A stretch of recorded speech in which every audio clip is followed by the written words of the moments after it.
Hello. This is a love story between darkness and light, where a single mother enters the world of the city's most dangerous underworld boss. As love blossoms amidst blood and bullets, who will save whom?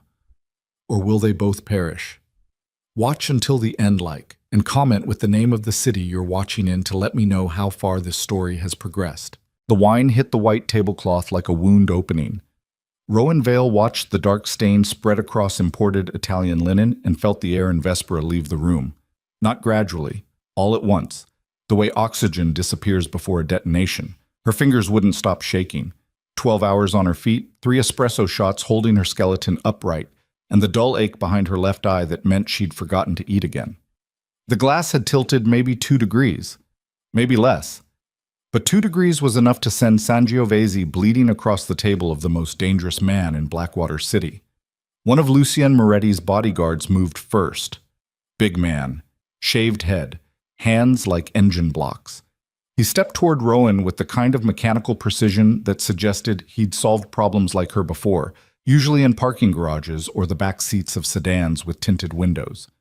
But Lucien raised 2 fingers. Nothing dramatic. Just a gesture so small it could have been mistaken for adjusting his cufflink. The bodyguard stopped mid-stride like someone had yanked his leash. The restaurant held its breath. Rowan stood frozen with the half-empty bottle clutched against her apron, her heart slamming so hard she could feel it in her teeth. She'd heard the name before. Everyone in Blackwater had. Lucien Moretti didn't appear in newspapers. He appeared in rumors, in whispered warnings passed between bartenders during smoke breaks, in the way certain prosecutors suddenly retired to beach houses they couldn't afford, in the way bodies occasionally surfaced in the harbor with their dental records conveniently missing. 34 years old and already a ghost story. He sat alone at the corner booth despite the reservation being for 4, black coat draped over the seat beside him, silver cufflinks catching the overhead light like tiny blades. Everything about him looked tailored, precise, constructed. The kind of man who controlled every molecule in his proximity, except his eyes. His eyes looked like someone had burned the softness out of them a long time ago and never bothered replacing it with anything. "I'm sorry," Rowan managed, her voice barely above a whisper. "I'll have the table reset immediately. The meal is on the house, of course. Sit down." Not loud, not threatening. Spoken the way you'd tell someone to breathe during a panic attack. Calm in a way that made the calm itself feel dangerous.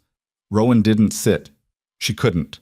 Her legs had locked somewhere between flight and collapse, and her manager, Dominic, was already weaving through the dining room with that tight smile he wore whenever a situation threatened his Yelp rating. "Mr. Moretti, I sincerely apologize for... I wasn't talking to you." Lucien didn't look at Dominic. His gaze stayed fixed on Rowan, specifically on her right hand, the one still gripping the wine bottle with white-knuckle desperation. He studied her fingers with an expression she couldn't read. Not anger, not pity. Something archaeological, like he was excavating something beneath the surface. "You play piano," he said quietly. Rowan blinked. "What?" "Your calluses. 4th and 5th fingers, the wear pattern specific to someone who trained classically but stopped years ago." He lifted his whiskey glass and took a slow sip, still watching her. "You were good." The accuracy of the observation hit her like a slap. She hadn't touched a piano in 6 years. Not since Milo was born. Not since the recital scholarships dried up, and reality kicked in and she traded Chopin for double shifts and survival arithmetic. "That was a long time ago," she said flatly. "Most things that matter happened a long time ago." Dominic touched her elbow, steering her away with practiced urgency. She let herself be moved because her brain had temporarily stopped processing anything beyond the hammering in her chest and the strange gravity of Lucien Moretti's attention. In the kitchen, Dominic cornered her beside the dishwashing station. His face was the color of old paste. "Do you have any idea who that is?" "I know who he is." "Then you understand that if he's unhappy, I don't lose a customer. I lose my kneecaps." Dominic gripped her shoulder too hard. "Go back out there. Apologize again, and for the love of everything, don't spill anything else." Rowan pulled free and pressed her back against the cold tile wall. The kitchen noise crashed around her, clattering plates, shouted orders, the industrial hiss of the dishwasher. But all she could hear was her own breathing, ragged, unsteady, like she'd been sprinting. She didn't go back to his table. Another server covered the remainder of Lucien's meal, a senior waiter named Giorgio who had the constitution of a surgeon and hands that never trembled. Rowan finished her shift in the back, refilling salt shakers and polishing silverware, and pretending the encounter hadn't rattled something loose inside her chest. At 11:45, she clocked out, collected her coat from the break room, and slipped through the service exit into the alley behind Vespera. Rain. Always rain in Blackwater City. The kind that didn't fall so much as a tack, turning the neon reflections on wet pavement into something that looked beautiful from a distance and miserable up close. Rowan pulled her hood up and started walking. 4 blocks to the bus stop. 40-minute ride to the east side. Then 6 flights of stairs to apartment 6F, where her neighbor Mrs. Castillo would be dozing on the couch with Milo asleep against her shoulder, the television still flickering blue light across both their faces. This was the architecture of her life. Predictable, exhausting, built on routines that kept catastrophe approximately 1 paycheck away at all times. Her phone buzzed. A text from the pharmacy. Milo's inhaler prescription was ready. $47 with insurance. Without insurance, which was the current situation since Dominic had cut her to part-time 3 weeks ago, $186. Rowan stopped walking in the middle of the sidewalk and let the rain hit her face. She had $92 in her checking account. Rent was due in 6 days. The electric bill was already late. She did the math the way she always did the math. Silently, ruthlessly. Figuring out which catastrophe she could postpone and which one would swallow her whole if she ignored it. The inhaler won. It always won. Because Milo's lungs didn't care about landlords or utility companies. She started walking again. The bus was 12 minutes late. She sat in the plexiglass shelter with 2 other passengers. A woman in hospital scrubs staring at nothing, and a teenager with headphones big enough to block out the entire city. Nobody talked. Nobody looked at each other.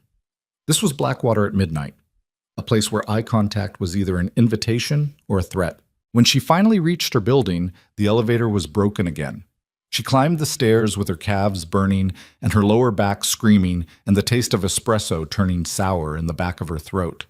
At the 4th floor landing, she heard Mr. Petrov's television blasting some late-night infomercial through his door. At the 5th floor, the hallway light flickered in that epileptic rhythm that maintenance had been ignoring for 3 months. 6th floor. Apartment 6F. She unlocked the door as quietly as possible. Mrs. Castillo was asleep on the couch exactly as predicted. Milo was curled against her, his small chest rising and falling with that faint wheeze Rowan had learned to monitor the way a pilot monitors engine noise. Any change in pitch, any hesitation between breaths. These were the sounds that kept her awake at 3 in the morning, sitting on the edge of his bed with her hand on his back, counting respirations. She woke Mrs. Castillo gently and walked her to the door. The old woman patted Rowan's cheek with papery fingers and murmured something about leftover rice in the fridge. Rowan thanked her and locked the door and stood in the dark kitchen for a long time, listening to the rain and Milo's breathing and the building groaning around her like a living thing slowly falling apart. She ate the rice cold, standing over the sink. She didn't turn the light on, the electric bill. Then she carried Milo to his bedroom, the only real bedroom in the apartment, because Rowan slept on a pull-out sofa, and tucked the blankets around him. His face in sleep was devastating. Round cheeks, dark lashes, that slight furrow between his brows that he'd inherited from her, the look of someone processing complicated things even while unconscious. "We're okay," she whispered to him, though he couldn't hear. "We're always okay." The lie tasted familiar. She'd been telling it for 6 years. 3 days passed before Lucien Moretti detonated her life. She came home from a morning shift to find the apartment door unlocked. Not broken. Unlocked. Cleanly, professionally, as though the deadbolt had simply decided to cooperate with someone more powerful than itself. Rowan's first instinct was to grab the baseball bat she kept beside the coat rack. Her second instinct was to call the police. She did neither. She pushed the door open slowly and stepped inside with her keys threaded between her fingers like improvised brass knuckles. The apartment looked the same, cluttered, small. The crayon drawings on the fridge. Milo's shoes by the door. The pull-out sofa still unmade from this morning. Except now there was a piano in the living room. A polished black upright, positioned against the wall where the bookshelf used to be. The bookshelf had been moved to the hallway. Carefully, she noticed. Not shoved. Every book still in place. Every photo frame undisturbed. The piano gleamed beneath the overhead light like it had been born in this room. A Steinway. She recognized the logo immediately because she'd spent her teenage years pressing her face against the window of Harmon's Music on 5th Street, staring at instruments she'd never be able to touch. On the music stand, a single piece of handwritten stationery. Thick cream paper. No letterhead. No signature. Play again. 2 words. Black ink. Handwriting that was precise and unhurried. The penmanship of someone who controlled their hands the way they controlled everything else. Rowan stared at the note for a long time. Then she sat on the bench. The bench was real leather. She could smell it, and placed her hands on the keys. She didn't play. She couldn't. Her fingers hovered above the ivories like they were afraid of what remembering would feel like. 6 years of calluses from dishwater and bleach instead of Rachmaninoff and Debussy. 6 years of choosing survival over every beautiful thing she'd ever wanted. She pulled her hands back and closed the fallboard and sat in the silence of her apartment with a piano she hadn't asked for and a debt she didn't know how to calculate. The next morning, she found a coat hanging on the doorknob of her apartment, camel-colored wool, her exact size. No tag, no receipt, no note this time. Just the coat, still warm from wherever it had been stored, lined with something soft enough that touching it made her throat tighten. She didn't wear it. She hung it in the back of her closet and went to work in her old jacket, the one with the broken zipper that she held closed with a safety pin. But the coat was only the beginning. 2 days later, Milo's pediatrician called to inform her that an anonymous benefactor had covered his medical bills for the next 12 months and arranged for a specialist at Whitfield Children's Clinic to evaluate his asthma. Whitfield, the private practice on the west side where senators' kids and tech billionaires' children receive treatment. The waiting list alone was 8 months long. Milo had an appointment on Thursday. Rowan held the phone against her ear for 30 seconds after the nurse finished speaking, standing in the break room at Vespera, with her apron still on and her hands trembling. She knew who was doing this. She knew, and the knowing sat in her stomach like a stone, because gifts from men like Lucien Moretti were never gifts. They were architecture. Load-bearing walls constructed around you so gradually that by the time you realized you were inside a building, someone else held the keys. She went to work. She served tables. She smiled at customers who didn't see her. And every night she came home to find another piece of her life quietly rearranged, the refrigerator stocked with groceries she hadn't bought, the dripping faucet in the bathroom repaired, the hallway light on her floor finally fixed after 3 months of flickering. Small things, precise things, the fingerprints of someone who paid attention to details most people never noticed. On the 7th night, she sat down at the piano and played. Just scales at first. Clumsy, hesitant, her fingers stumbling over patterns they'd once executed in their sleep. C major, G major, the mechanical exercises that every conservatory student learns to hate and then eventually craves like oxygen. The sound filled the apartment in a way nothing else ever had. Not the television, not Milo's laughter, not the constant ambient noise of a building full of people trying to survive in 400 square feet. Music. Actual music coming from her hands. She made it through half of a Chopin nocturne before the tears came. Not pretty tears. The ugly kind. The kind that come from a place so deep you didn't even know it still existed. She cried with her forehead pressed against the fallboard and her shoulders shaking and her fingers still touching the keys, like letting go would mean admitting the last 6 years had actually happened. Milo found her like that. He padded out of his bedroom in his dinosaur pajamas and climbed onto the bench beside her without saying a word. He leaned his small body against her arm and waited. "Mommy's okay," she said, wiping her face. "You're crying." Sometimes people cry when something good happens. He considered this with the solemn gravity of a 6-year-old philosopher. "Can you play the dinosaur song?" She didn't know any dinosaur songs, so she improvised one. Something silly and stomping in a low register that made Milo giggle and bounce on the bench. And for 3 minutes, the arithmetic of survival stopped running in the back of her head. For 3 minutes, she was just a mother playing piano for her son. It was the most dangerous thing Lucien Moretti had done to her yet, because now she had something to lose. Travis Kane showed up on a Tuesday. Rowan was walking home from the grocery store with 2 plastic bags cutting circulation off in her fingers when she heard the voice behind her, low, familiar, carrying that particular frequency that her nervous system had been trained to recognize the way combat veterans recognize incoming rounds. Rowan! She didn't turn around, she kept walking, faster now, her sneakers slapping wet pavement, the grocery bag swinging against her thighs. Don't walk away from me. Footsteps behind her. Closing distance. Travis caught her elbow outside the laundromat on Deacon Street and spun her around. He looked worse than the last time she'd seen him, which was saying something, thinner. Yellowed around the eyes. That twitch in his jaw that appeared whenever he'd been using. His grip on her arm was too tight, the way it was always too tight, the way she had 3 years of bruise patterns memorized to prove it. I need money, he said. I don't have money. Don't lie to me. I heard you got some new rich boyfriend. Heard you're living real comfortable now. Rowan tried to pull free. His fingers dug in harder. The grocery bags dropped to the sidewalk and she heard something glass break inside one of them. The jar of pasta sauce Milo liked. And the absurd specificity of that loss almost made her laugh. $12 gone on the pavement. Travis, let go of me. Not until you listen. I got people I owe. Serious people. You don't help me out, they come looking, and maybe they find out where you and the kid live. He stopped talking.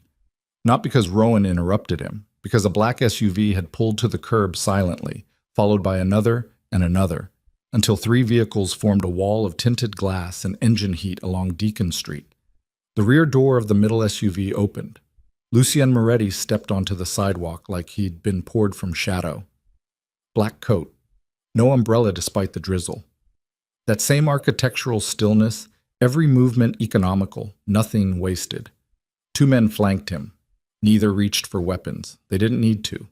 Their presence was the weapon. Lucien looked at Travis's hand on Rowan's arm. Then he looked at Travis's face. He said 6 words.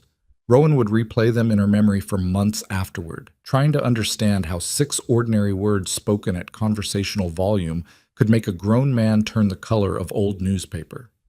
Travis released her arm. He stepped backward. Then he turned and walked away without speaking, his stride accelerating until he was practically running, disappearing around the corner of Deacon and Vine like the street itself was trying to swallow him. Lucien watched him go. Then he turned to Rowan. Are you hurt? You were following me. That's not what I asked. No, I'm not hurt. She rubbed her arm where Travis's fingers had been. The skin was already darkening. Tomorrow it would be purple. She knew the color progression by heart.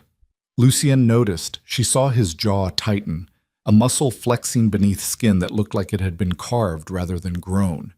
He didn't comment on the bruise. He didn't need to. The boy, he said.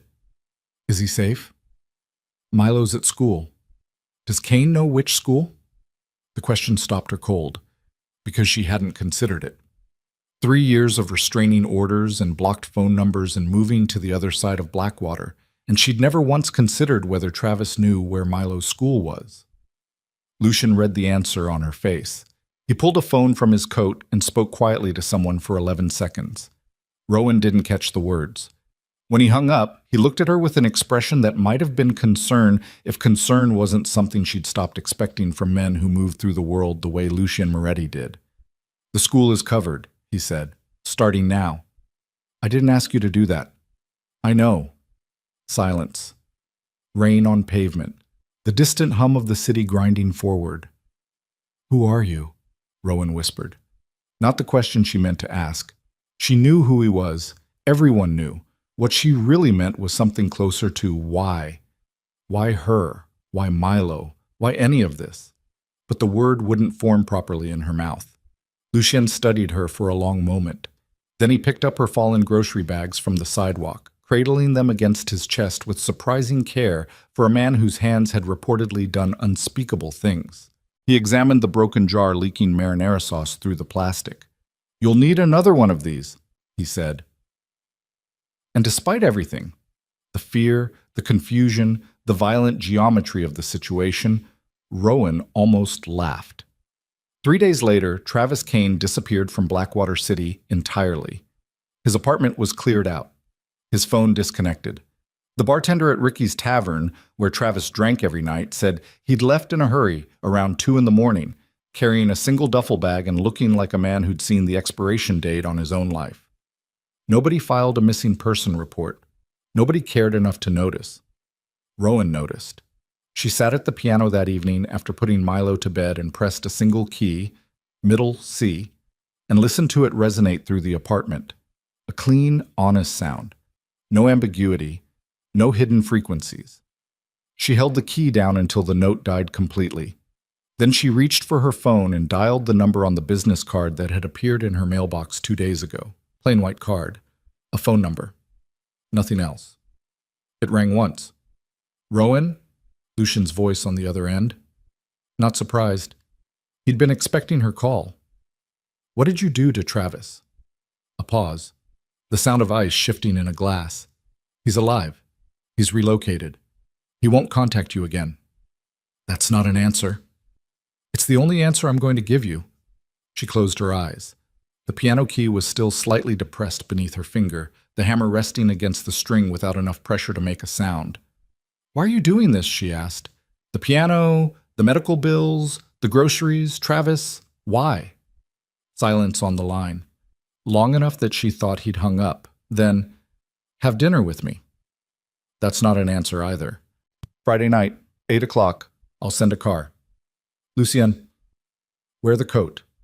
He hung up.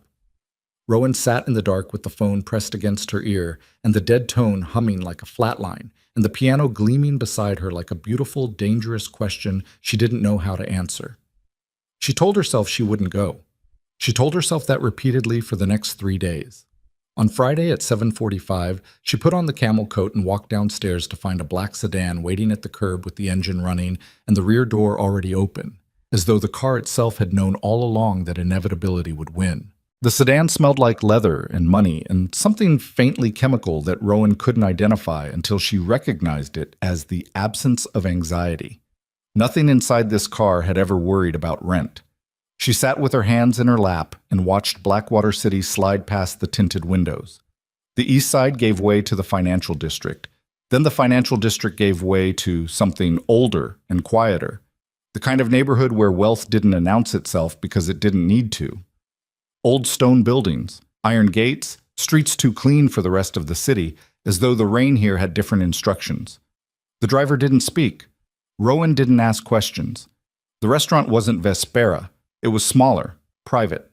No sign above the door, just a brass number and a man in a dark suit who opened the door before the sedan had fully stopped, as though he'd been watching for them from somewhere invisible.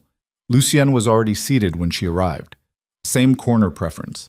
Same stillness. But without the infrastructure of the syndicate around him, no convoy, no visible security, just a room with 4 tables, only one of which was occupied. He looked different, not smaller. Something else. Like a machine someone had switched from operational mode to something she didn't have a word for yet. He stood when she entered. She hadn't expected that. "You came," he said. "You knew I would." "I hoped." He gestured to the chair across from him. "There's a difference." She sat. A sommelier materialized and poured water and vanished again. The menu was handwritten. No prices. The kind of place where asking about prices was itself the social infraction. "I don't know what I'm doing here," Rowan said. You're having dinner." "Don't." She looked at him directly. "Don't be smooth with me. I'm not one of your business negotiations." Something shifted in his face. Not offense. Closer to recalibration, the way a compass needle adjusts. "Fair enough," he said. "Tell me about the piano." He picked up his water glass, set it down without drinking. "What about it? Where did it come from? How did you get into my apartment? Who told you I played?" "I had the building super let the delivery team in. The piano came from Harmon's on 5th, and nobody told me you played." His eyes moved briefly to her hands on the table. "You told me yourself." Rowan looked at her own fingers, the calluses she'd stopped noticing years ago. That's a lot of attention to pay to a waitress who spilled wine on you. Yes. She waited for more. He didn't offer it. The silence between them had texture. Not comfortable, not hostile, something in between. The kind of silence that exists between two people who are both aware that what they say next will matter. The medical bills, she said. Milo shouldn't suffer because the system is broken. He's not your responsibility. No.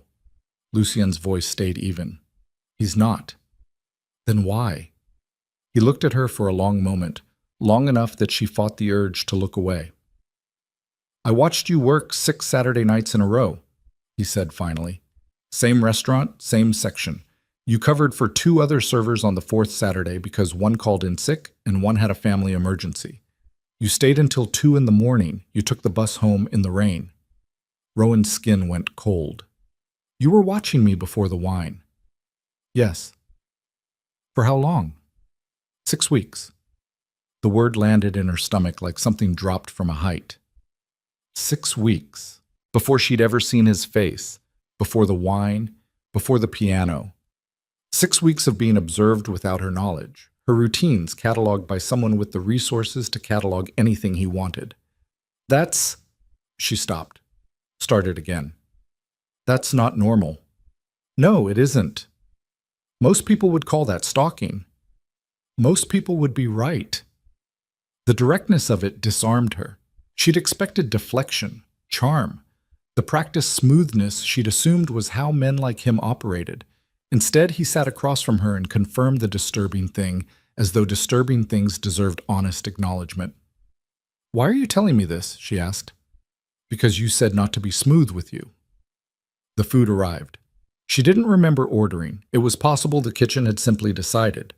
Everything tasted expensive and precise, and faintly unreal, like eating in a dream about a life she'd never had access to. They talked, not about the syndicate, not about Travis or the piano or the invisible machinery he'd deployed around her life.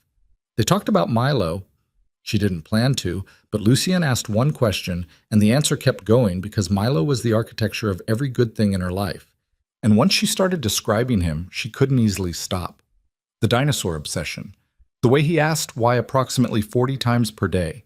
The drawings he left on the refrigerator that were either masterpieces of childhood abstraction or evidence of a sleep deprivation-induced break with representation. Lucien listened. Not the way people listened at cocktail parties, with their attention already migrating to the next thing, the next person, the next exit. He listened the way someone listens when they've spent years in rooms where nobody said anything real. You don't talk about his father, Lucien observed. No. Travis? Travis was never his father in any way that counts. A pause. What does count? Rowan set her fork down. Showing up. That's the whole job. Just showing up every day, no matter what. Lucien was quiet for a moment. He was turning his whiskey glass slowly on the tablecloth. A slow rotation like a compass, searching for north. My father showed up, he said, every day, to tell us what we owed him for it. She didn't respond. She understood the architecture of that sentence, what it revealed about where Lucien Moretti had been built and by whom. They stayed at the table for 2.5 hours. When she climbed into the sedan at the end of the night, Rowan sat with her hands pressed together in her lap, and her reflection watching her from the darkened window, and tried to locate the fear that was supposed to be there. The rational, self-preserving alarm that should have been screaming. It was there. She could feel its shape. But underneath it, something else had taken root. Something she didn't have a safe word for yet. The following weeks moved like a current, subtle enough to miss if you weren't paying attention, powerful enough to pull you somewhere you hadn't planned to go. Lucien's presence expanded gradually, not aggressively, with the same precision he applied to everything. A second dinner, then a third. An afternoon when he appeared at Vespera near closing time and sat at the bar with a coffee and didn't speak to her, but somehow the shift felt lighter with him there. A Saturday when he showed up at the East Side Farmers Market in jeans and a dark coat, still conspicuously out of place, still trailing 2 men who maintained respectful distance, and walked beside Rowan while Milo interrogated a vegetable vendor about whether carrots had feelings. Lucien crouched down to Milo's level when the boy turned his interrogation toward him. "Are you my mom's boyfriend?" Milo asked, with the terminal directness of a 6-year-old. "No," Lucien said. "Do you want to be?" "Milo," Rowan started. "That's a reasonable question," Lucien said, not looking away from the boy. "I don't know yet." Milo considered this with his arms crossed and his brow furrowed. "You have to be nice to her. She works really hard." "I know she does. She cries sometimes at the piano when she thinks I'm sleeping." "Milo." Rowan's voice came out lower than she intended. Lucien glanced up at her. Something moved through his expression that she'd never seen on him before. Something that didn't have an obvious name. That night, after Milo was asleep, she sat at the piano and played for a long time. Not scales, not exercises, the nocturne in E-flat minor. Chopin at his most devastating. The kind of piece that asked too much and gave back more. The musical equivalent of opening a door you'd kept locked for years and finding the room on the other side exactly as you'd left it.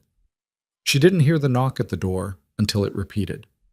Lucien stood in the hallway, alone, no security, no sedan at the curb that she could see, just him in that dark coat, holding a paper bag that turned out to contain the specific jar of pasta sauce, Milo's brand, that had broken on Deacon Street 3 weeks ago. "I remembered," he said simply. Rowan stepped back to let him in. That was the night she understood how much trouble she was in. Not because Lucien was dangerous, she'd always known he was dangerous, but because he'd remembered a $12 jar of pasta sauce, and somehow that small specific fact had found the precise crack in her armor that 6 weeks of pianos and medical bills and bodyguards couldn't reach. He didn't stay long. He sat at her kitchen table while she made coffee, and they talked until midnight about nothing consequential. The way Milo had started insisting on wearing his sneakers on the wrong feet as a philosophical statement, the construction on the harbor bridge that had been ongoing for 4 years with no visible progress, the way Blackwater City sounded different in winter. When he left, he didn't try to kiss her. He stood at the door for a moment and looked at her the way you look at something you're trying to memorize. "Friday," he said. "Okay," she said. She closed the door and leaned against it in the dark and exhaled. Then her phone buzzed, an unknown number.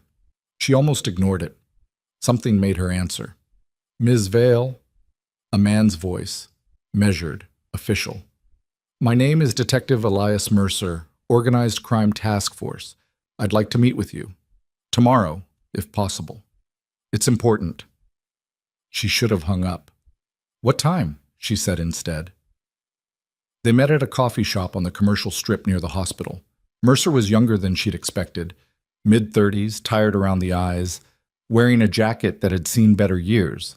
He arrived before her, which meant he'd been watching for her from somewhere, which meant this entire situation was beginning to feel like everyone in Blackwater had been watching her without her permission, and nobody had thought to mention it. He slid a manila envelope across the table. She didn't touch it. "I know what you're going to say," Rowan said. "Let me say it anyway." Mercer folded his hands on the table. No coffee in front of him. She noticed that. A man who came to deliver information without the softening ritual of a shared beverage. Lucien Moretti has been under federal investigation for 9 years. 3 attempted prosecutions, all 3 collapsed. Then he's been found innocent 3 times. He's been found not guilty. Those aren't the same thing. Mercer nodded at the envelope. "Please look at the photographs." She didn't want to. She opened the envelope. The photographs were black and white surveillance shots, the grainy long lens kind that turned everything into documentation of something terrible. A warehouse with the roof partially collapsed, burn marks on concrete, evidence markers the shape of small white flags planted around objects she couldn't identify from this distance and wasn't sure she wanted to. Another photograph. 3 sedans at a harbor location at 3 in the morning.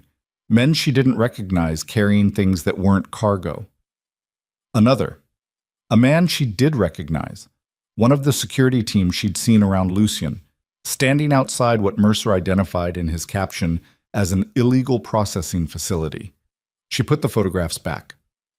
"I'm not going to pretend I don't know what Lucien does," Rowan said carefully. "Then you know you're in danger." "He's never threatened me." He doesn't threaten people directly. Mercer leaned forward. He builds systems. He builds dependency. He puts himself between you and every problem until you can't imagine solving anything without him. And then one day you realize the system he built is a cage, and you're inside it, and everyone who might have helped you is gone because they made the mistake of getting too close. Rowan's jaw was tight. She kept her hands flat on the table. Is there a crime you're trying to prevent? She asked. Or is this a warning? Both. He slid a business card across the table. If he hurts you, or the boy, I need you to call me immediately, not local police. Me. He hasn't hurt either of us. Not yet. She took the card. She folded it into her coat pocket. She stood up. Ms. Vale. Mercer's voice stopped her. Women who go into his orbit don't come out clean. Some don't come out at all. Rowan walked out of the coffee shop and stood on the sidewalk with the city noise breaking around her and Mercer's words settling into the spaces between her ribs. She told herself it didn't change anything. She told herself that for 6 days. Then she started paying different attention. Not because she believed Mercer entirely. She was too old and too tired for black and white narratives about good and evil, and she'd read enough of her own life to know that survival sometimes wore ugly clothes, but because attention was the one tool that still belonged entirely to her. She noticed the security, how it had gradually normalized, the two men who materialized whenever she left the apartment, so unobtrusive she'd almost stopped clocking them. The car that was always somehow available, the way certain problems resolved themselves before she could solve them, so smoothly that the resolutions had started to feel like natural events rather than interventions. She noticed Lucien watching Milo. This was the thing she'd been least prepared for. The way his entire body language changed around her son. The hypervigilance quieted. The architectural stillness softened into something more animal. A large, careful creature adjusting itself to the proximity of something small and unguarded.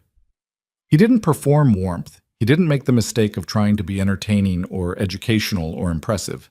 He simply sat with Milo's reality and let it land. On a Wednesday evening, she arrived home to find Milo and Lucien both on the kitchen floor, cross-legged, with approximately 50 plastic dinosaurs arranged between them in what Milo was describing as a treaty negotiation. The Spinosaurus wants the river territory, Milo explained with diplomatic gravity. The T-Rex would dispute that, Lucien said. He picked up the T-Rex with 2 fingers and positioned it at what he apparently judged to be a strategic location. The T-Rex has bad arms, though. Small arms, Lucien said. Not bad. There's a difference. What's the difference? Bad means broken. Small means you compensate. Milo considered this. He looked at the T-Rex. He looked at Lucien. Some 6-year-old calculation ran its course behind his eyes. Okay, he said, the T-Rex can have the forest. Rowan stood in the doorway and felt something shift in her chest. Tectonic. A movement beneath the surface that changed the landscape without making a sound. She went to the bedroom and sat on the edge of the bed and put her face in her hands. She was falling for him, not despite who he was, not in ignorance of it, fully in possession of the photographs and the detective's warning and the weight of what moved in the shadow of Lucien Moretti's world. She was falling for him. And the worst part was that the falling felt like finally standing up straight after years of being bent. She came out of the bedroom when she heard Milo laugh at something. She stood in the kitchen doorway and looked at the man sitting on her floor playing dinosaurs with her son, and she made the mistake of letting herself imagine it, just for a second, what it would be like if this were real. Lucien's eyes found hers across the room. He read her face the way he read everything, completely, quietly, missing nothing. And something moved through his expression that she'd seen on him exactly once before. Something she still didn't have a safe word for.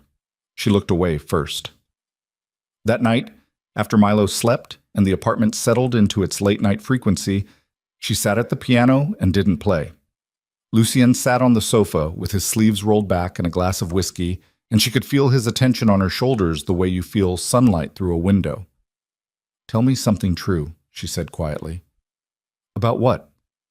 "About why I should trust you." He was quiet for so long she thought he'd refuse. "I'm not going to tell you to trust me," he said finally. "I tell you not to.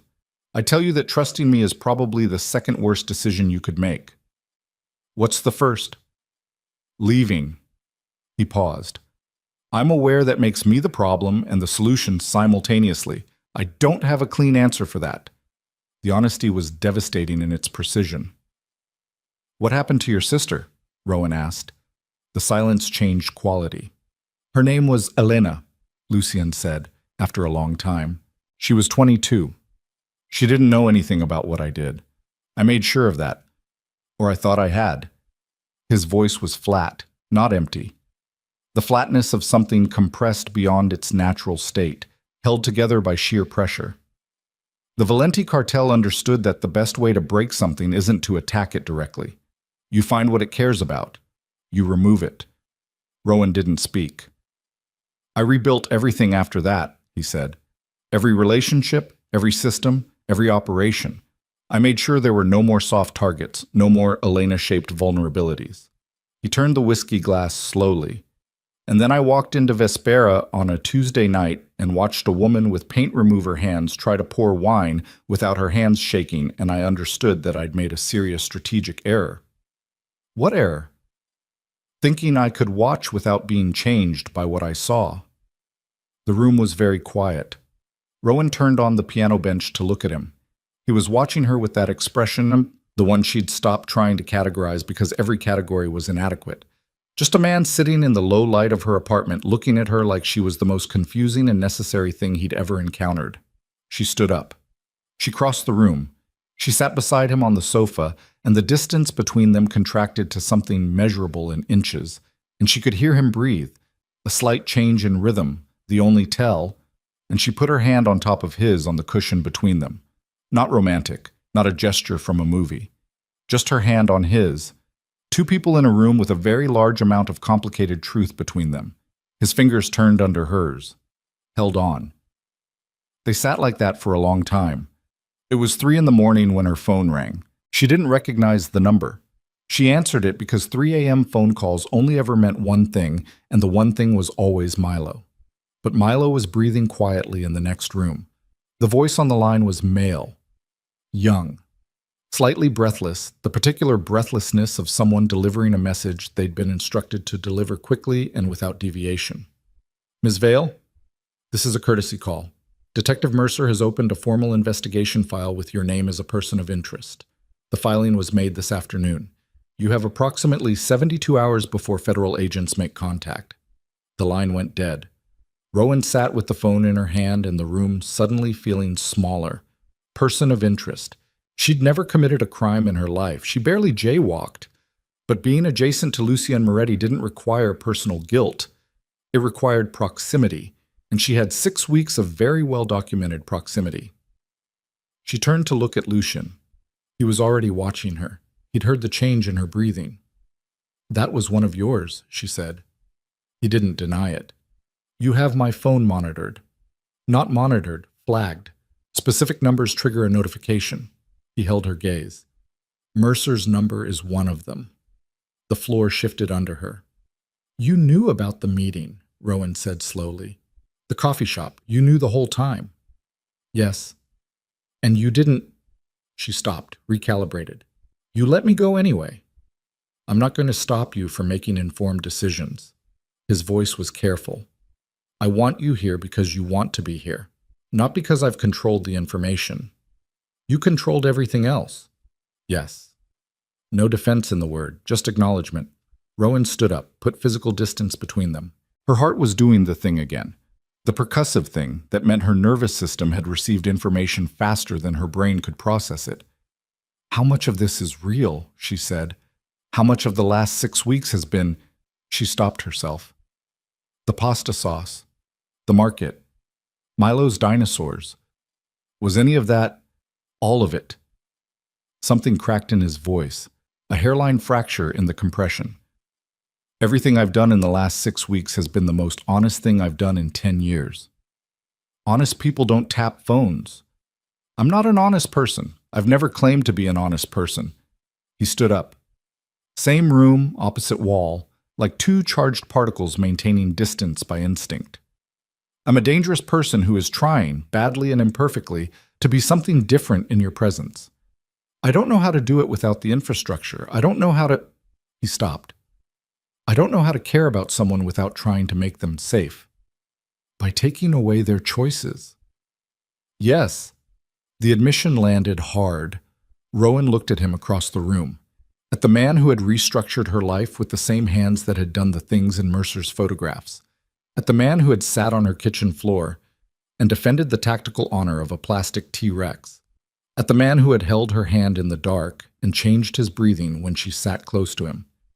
I need you to leave, she said. He left. She stood at the window and watched the black sedan pull away from the curb below. The city was quiet. The rain had stopped sometime in the last hour without her noticing. She pressed her forehead against the cold glass and closed her eyes. 72 hours. She could take Milo. She knew how. She'd been building a mental evacuation plan since the day Mercer slid those photographs across the coffee shop table, not because she'd decided to use it, but because women who'd lived through Travis Kane made exit plans the way other people made grocery lists. Automatic. Necessary. The kind of preparation that kept you from being surprised by your own life. New names. A city where nobody knew either of them. A clean break from everything that Lucien Moretti had built around her. She could do it. She was still standing at the window trying to decide whether she was going to when her phone buzzed again. A text from an unknown number. A photograph. Milo. Taken through the window of his classroom, smiling, mid-sentence explaining something to his teacher with both hands. The photograph was from today. She recognized the shirt. The blue one with the small anchor print. Below the image, 4 words. He looks like you, not a threat. The phrasing was too careful for that, but not nothing either. A reminder. A line drawn in permanent ink around everything she loved, clarifying exactly what kind of leverage existed in this situation. Rowan's blood went cold and then immediately hot. She knew, with the clarity of someone who had just received information that simplified every complicated calculation she'd been running, that it wasn't from Lucien. She turned from the window. Someone else knew about Milo. Someone else had been watching.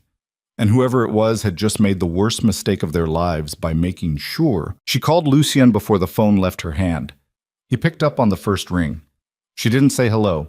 She held the phone up and took a screenshot of the message and sent it to his number without a word, and then pressed the device hard against her ear and waited.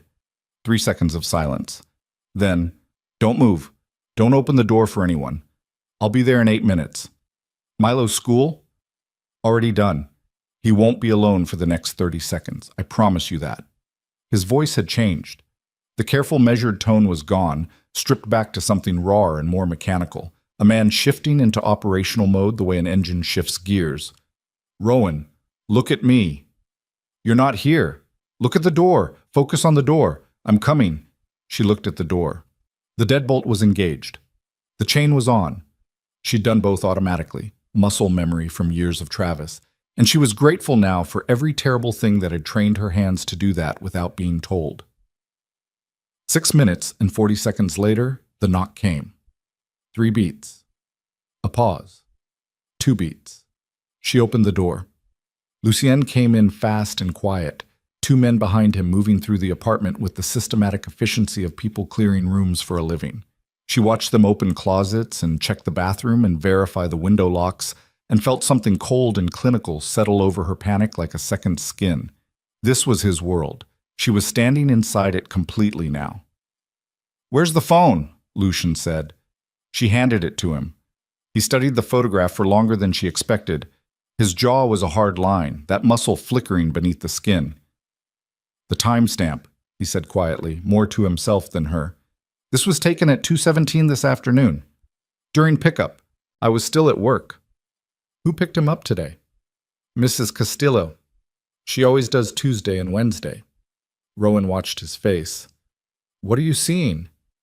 "The angle." He held the phone toward her. "This wasn't taken from the street. The perspective is inside the fence line. Someone was on school property." The cold moved deeper. "That's not Valenti," one of the men said from across the room. Rowan hadn't heard him speak before. Low voice, careful diction, the kind of man who only spent words when they were necessary. "Valenti doesn't send photographs. They send body parts." Then who? She said. Lucien and the man exchanged a look. Something passed between them that had history and weight and context she wasn't part of. Lucien's hand closed around the phone and he turned away from her slightly, not to exclude her, she understood, but because he needed a second where she couldn't read his face. She read it anyway. He knew something, or suspected something, and the suspicion was bad enough that he needed a moment to decide how much of it to give her. Lucienne. He turned back. Tell me. There's a man? He said carefully. His name is Gabriel Soto. He ran the Southern Distribution Network for the syndicate for 11 years. 8 months ago, I began the process of transitioning the business operations, moving assets into legitimate channels, dissolving the criminal infrastructure. Soto was against it. He'd built his entire life on the old structure, and he had no interest in watching it disassembled. Lucien paused. He left the organization in February, took 17 men with him, and established an independent operation. He's your enemy. He was my lieutenant. There's a difference. Something moved through Lucien's voice. Not sentiment. He'd burned sentiment out of himself years ago, but something adjacent to it, the weight of a specific kind of betrayal. He knew everything about me, every structure, every weakness, including Elena. Including Elena. Rowan sat down on the sofa. Her legs had made the decision without consulting her. He sent the photograph, she said. Most likely. To warn you. To tell you that he knows about me and Milo. To tell me he has access. That the security I've built around you has a hole in it somewhere. Lucien looked at the phone in his hand and then set it on the coffee table face down, a deliberate motion. And to make me react. Are you going to react? He looked at her. I already am. The next 12 hours were the most invasive of Rowan's life, and she'd once been legally married to a man who checked her call history every morning before breakfast. Lucien's team went through everything. Her phone, properly, forensically, by a woman with a laptop who worked in silence for 90 minutes. Her email, her building's security footage for the past 3 weeks. Every person who'd had access to her apartment, the school, Mrs. Castillo's habits. Mrs. Castillo was interviewed gently and briefly in her own apartment, with Lucien present, and she told him about a man who'd been sitting in the small park across from the school for the past 2 weeks. Reading a newspaper, middle-aged, non-threatening. She'd clocked him as a grandfather waiting for a grandchild. The description matched no one in Soto's known network, which was more alarming, not less. Milo slept through all of it. This was either a mercy or the most damning evidence available that Rowan had allowed something catastrophically large into their lives, while her son slept 6 feet away. At 4 a.m, Lucien told his team to wait in the hallway and sat across from Rowan at the kitchen table with 2 cups of coffee she'd made on autopilot and said, I need to move you. No. Rowan, no. She kept her voice flat. Not because she wasn't afraid, but because fear was a luxury she couldn't afford right now, and she'd learned a long time ago that fear given too much room turned into paralysis, and paralysis got people killed. I'm not disappearing into one of your properties. I'm not putting Milo into a situation where he doesn't understand what's happening and can't go to school and can't see Mrs. Castillo and has to pretend it's temporary. You don't know that. He was quiet. You don't know that, she repeated, because you don't know what Soto wants. You don't know how far he's willing to go. You don't know anything right now except that someone took a photograph of my kid through a school fence and sent it to me at 3 a.m. She wrapped both hands around the coffee mug. So, don't tell me it's temporary. Lucien looked at her for a long time. Then he did the thing she'd learned to recognize as his version of agreement. He stopped arguing and changed direction instead. I need to find Soto, he said. Then find him. That process is going to be... He paused, selecting the word with visible care. Visible. It's going to create movement in the city. Soto will see it happening, and that may accelerate his timeline, whatever his timeline is. Or it'll remind him that you didn't get to where you are by sitting still, and something that wasn't quite a smile. Yes. Go find him, Rowan said. I'll be here. He left at 4:40 with 2 men staying in the building, one on her floor, one in the lobby, and the instruction that the rest of his security operation would be invisible but present, which meant that as of this morning, the perimeter of her and Milo's life had become the operational boundary of the Moretti Syndicate's remaining resources. She should have been more disturbed by that. She went to bed and lay on the pull-out sofa with her eyes open and listened to Milo breathe through the wall. She thought about Detective Mercer's card in her coat pocket. She didn't touch it. 3 days of relative quiet. Milo went to school in a different car with different men who looked different from Lucien's usual security. Older, less conspicuous. A woman among them who could pass as a parent without effort. Rowan worked her shifts at Vespera with the specific performance of normality that she'd been practicing since Milo was born. The smile that reached her eyes because she'd trained it to. The easy banter with regulars that didn't cost her anything real. On the 4th day, Mercer appeared. Not a call this time. He was sitting in a booth at the diner 2 blocks from her apartment at 7 in the morning when she stopped in for coffee before her shift. He wasn't surveilling her. He was waiting for her specifically, which meant he knew her Tuesday morning routine, which meant the surveillance had been running longer and deeper than one manila envelope in a coffee shop. She slid into the booth across from him because walking out would accomplish nothing, and she was tired. "Soto," she said. Mercer's eyebrows moved fractionally. He'd expected to be the one providing information. "You know about him," he said. "Tell me what you know." Mercer poured cream into his coffee slowly. "Gabriel Soto approached my office 6 weeks ago. He presented himself as a potential cooperating witness. 11 years of detailed knowledge about Moretti Syndicate operations, routes, facilities, financial structures, the names of every judge and city official on Moretti's payroll." Rowan's hands were flat on the table, very still. "He offered all of it," Mercer continued, "in exchange for immunity and relocation, the whole package." 6 weeks ago, Rowan said slowly. "Before the photograph." "The photograph was a message to us as much as to you, proof of concept. He was demonstrating that he could penetrate Moretti's security, that his intelligence was current and operational, not archival. He used my son to audition for the federal government." Mercer had the decency to look uncomfortable.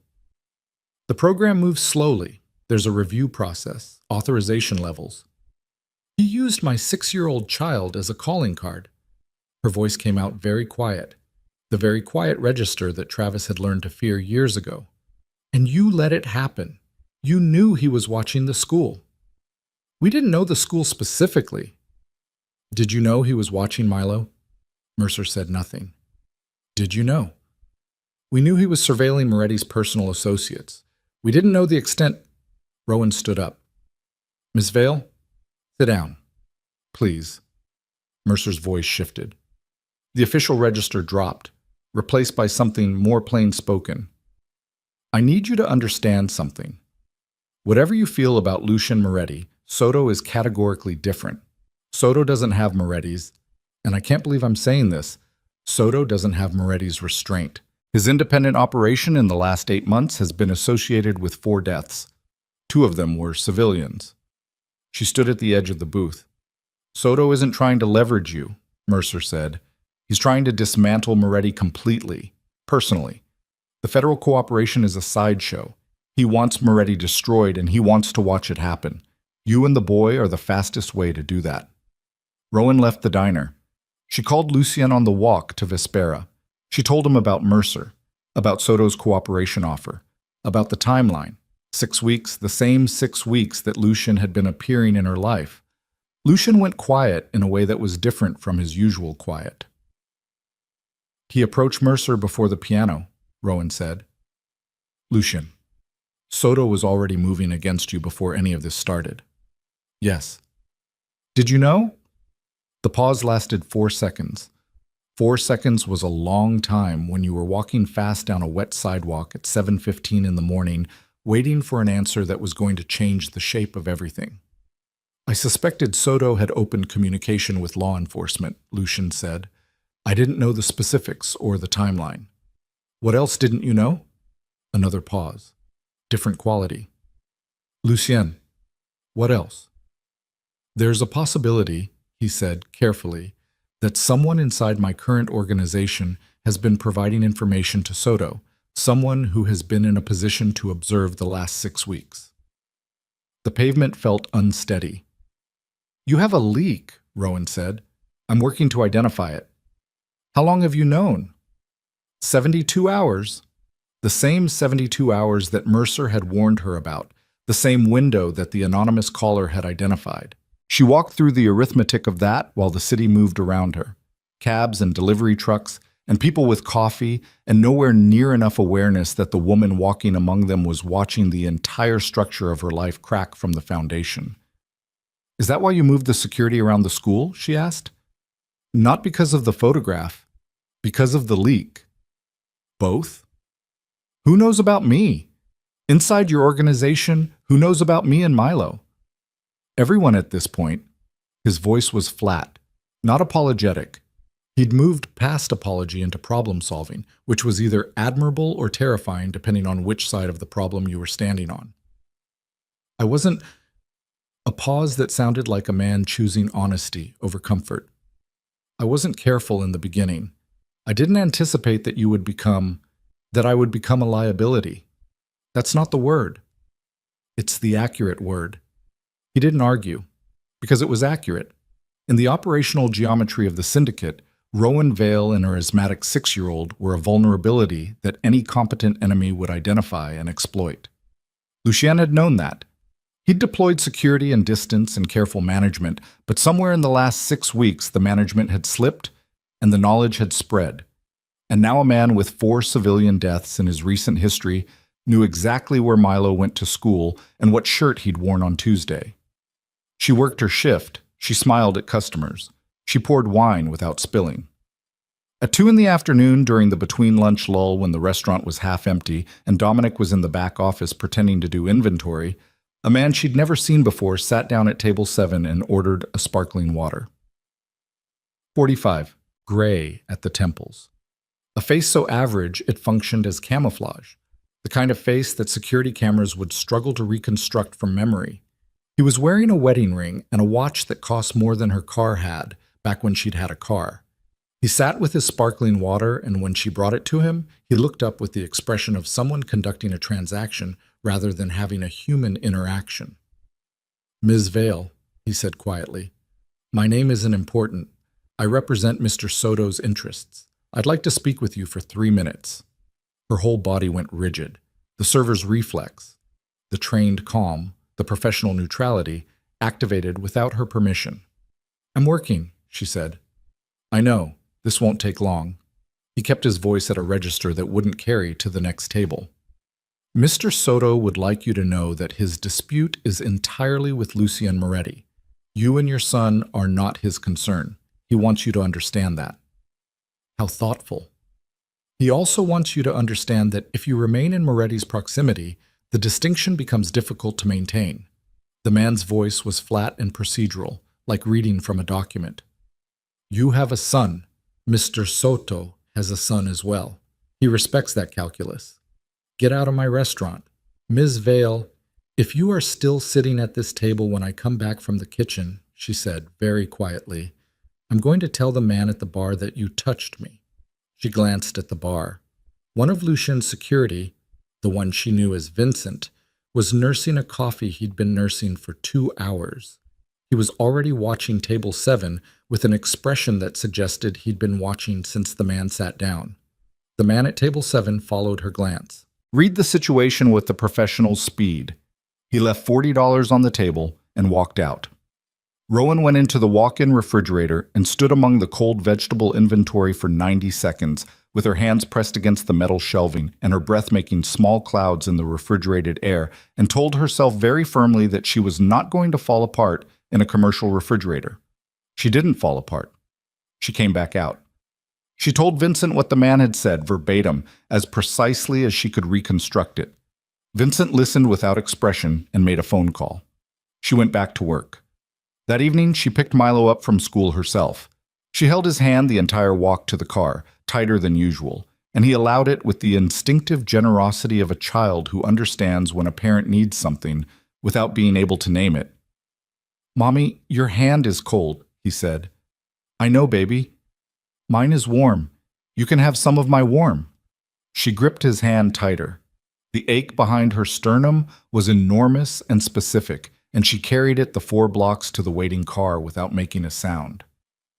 She was putting Milo to bed when her phone rang, a number she didn't recognize.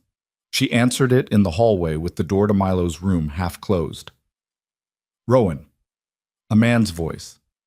Not young, not warm, accented in a way that suggested Spanish as a first language, English as a tool. We haven't met. Her spine went straight. Gabriel Soto, she said. A brief pause that might have been appreciation. Lucien chose well. He always had good judgment about people. It was his only consistent virtue. What do you want? To give you information. His voice was conversational. The terrifying ease of a man who'd stopped being afraid of anything a long time ago. Information Lucien has chosen not to give you. I'm not interested in... He was watching you before the wine, Rowan. Did he tell you why? Something contracted in her chest. 6 weeks isn't the number, Soto said. You were identified 11 months ago.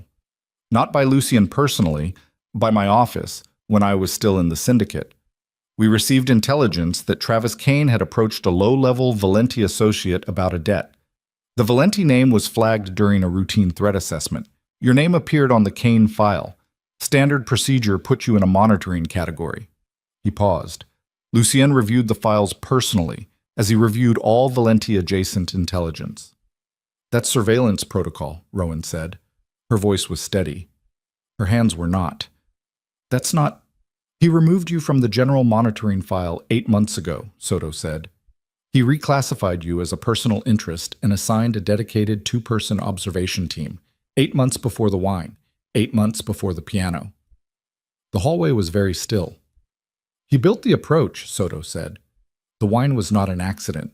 The restaurant... Did you know that Vespera's majority investor is a holding company registered in the Cayman Islands? Did you know that Lucien sits on the board of that holding company? You were assigned that section, that shift, that table, by a manager who has been on Moretti payroll for 3 years. Rowan's back hit the wall. The plaster was cold through her shirt. Dominic, she whispered.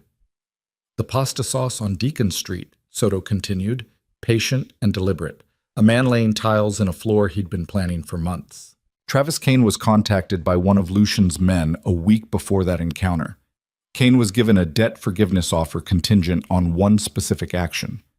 No, Rowan said, low and automatic, the way you say no when your body understands something before your mind is willing to. Kane was told to approach you in a public space, to be visible and threatening. He was not told to hurt you. He was managed. The encounter was designed to be frightening enough to require intervention, controlled enough not to cause actual harm.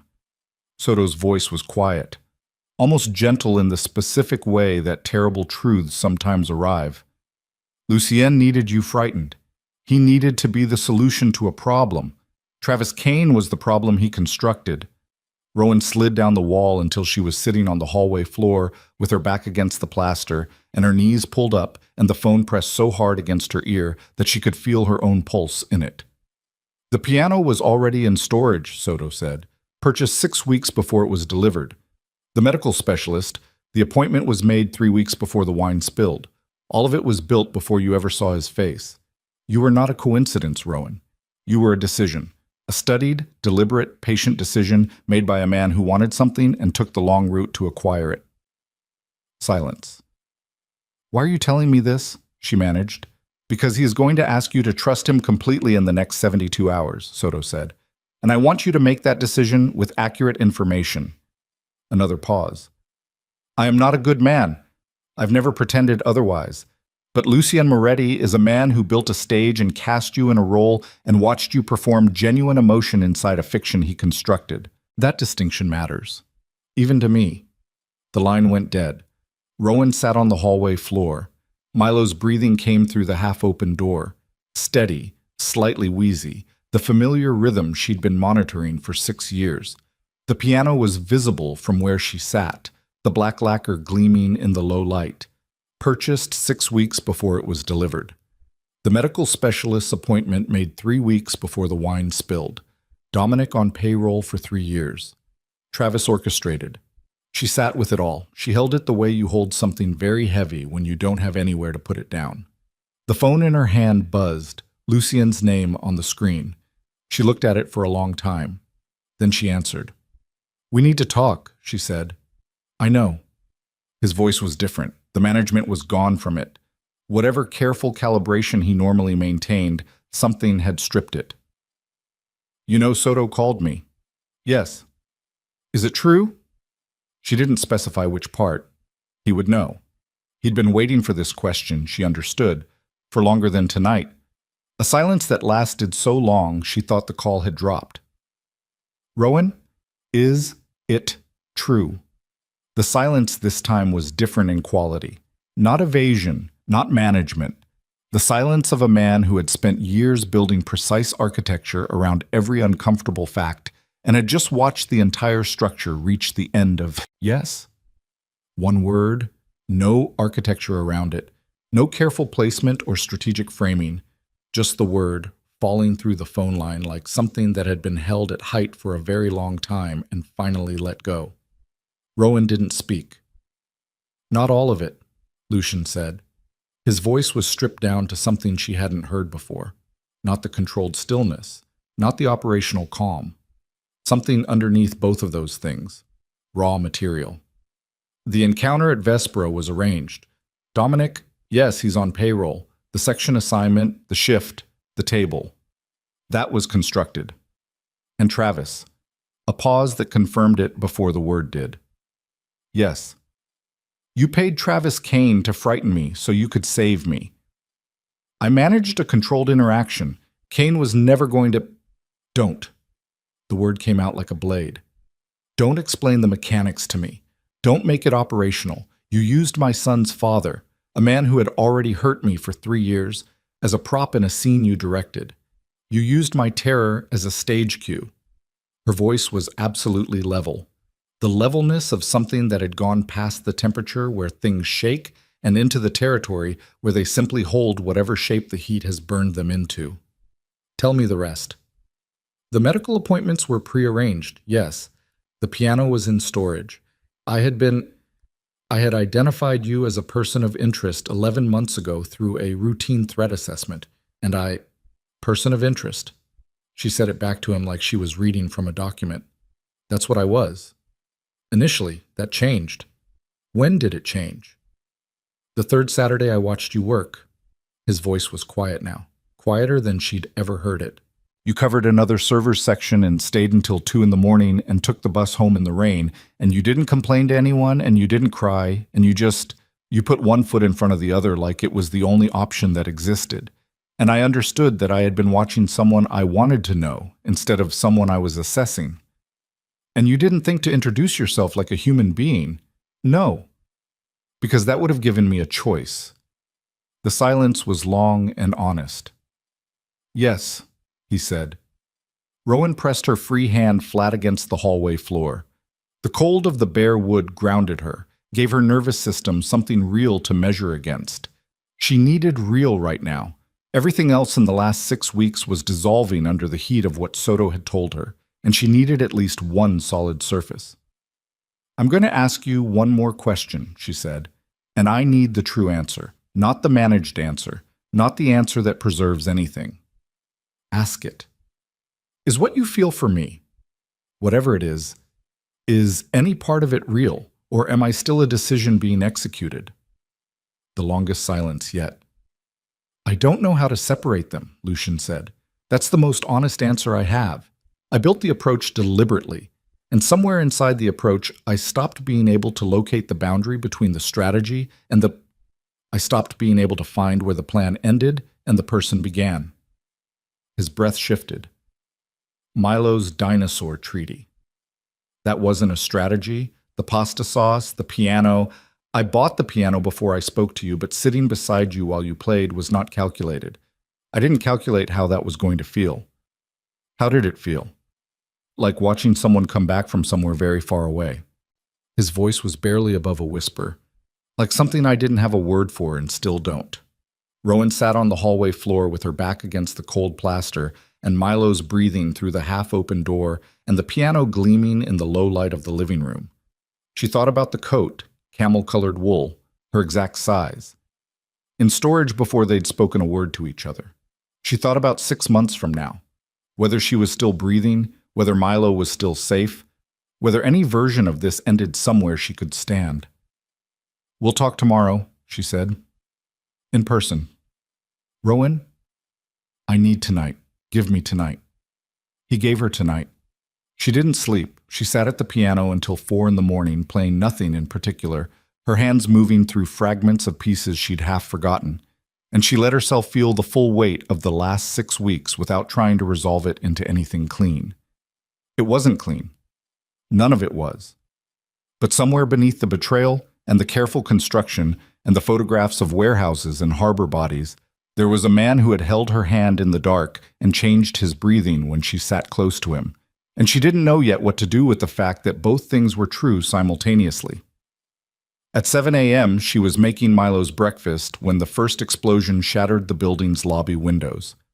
She heard it before she felt it, a sound like the world clearing its throat, deep and percussive, followed by the building shaking once in a way that buildings are not supposed to shake. The kitchen light flickered. The coffee mug on the counter walked an inch toward the edge from the vibration. Milo screamed from the bedroom. Rowan moved. She was through the bedroom door before the second vibration. Smaller, more distant, something happening below them on the street, had fully registered. Milo was on his feet on the bed, wide-eyed, his chest already working harder from the spike of adrenaline affecting his airways. "I've got you." She grabbed him, his inhaler from the nightstand, his shoes from the floor. "I've got you. Put your shoes on. Right now, good boy." Her phone was screaming, not ringing. The emergency broadcast sound, sharp and automated, overlapping with the actual sound of her phone ringing. Lucien's name on the screen.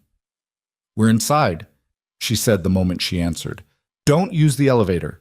His voice was controlled but accelerated, the pace of someone physically moving while talking. "Take the fire stairs to the second floor, not the ground floor. There's a door to the parking structure on the second floor east stairwell. It will be unlocked. My men will be there. Do you understand me? Second floor east stairwell parking structure door. Go now. Don't wait. Don't take anything." She took one thing. She took Milo's nebulizer from the bathroom cabinet because if his airway closed, there was nothing in a parking garage that would fix it. She jammed it into her coat pocket and picked her son up against her hip, even though he was 6 and too heavy, and he wrapped his arms around her neck without being asked. The hallway was smoke-tinged, not thick, thin, acrid, rising from somewhere below. A woman from 6C was standing in her doorway with a phone pressed to her ear and an expression of pure, bewildered panic. Rowan pointed at the stairwell door without stopping. "East stairs, second floor. Go." She didn't wait to see if the woman followed. The stairwell was louder. Sound traveled differently in concrete. The controlled chaos of the lobby below amplified into something that bounced off every surface. She heard voices, shouting, clipped and professional, not the random noise of panicking civilians.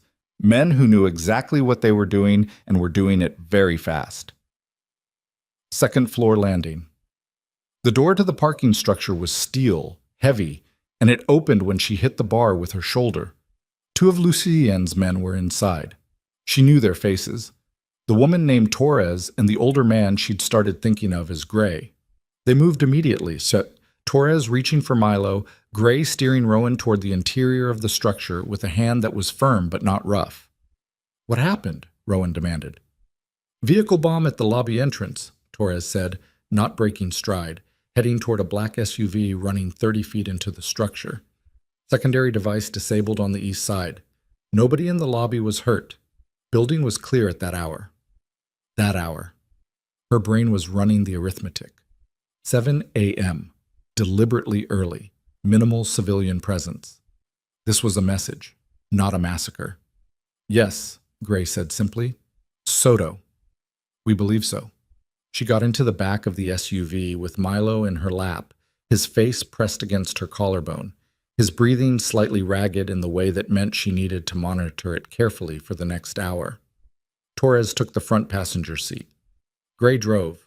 They were out of the parking structure through a secondary exit before the first police sirens reached the building.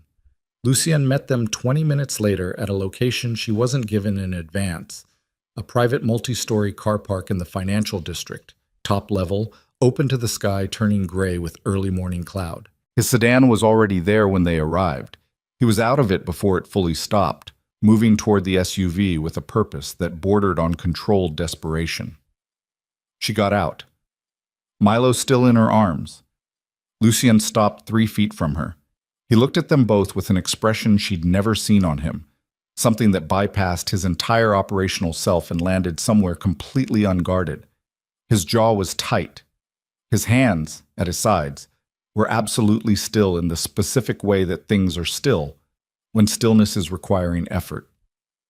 "He's okay," Rowan said. "We're both okay." Lucien exhaled, one long, controlled breath. Then he covered the 3 feet between them and put one hand on the back of Milo's head, gently, the way you touch something you understand to be breakable, and pressed his forehead briefly against Rowan's temple. Not romantic, not a performance.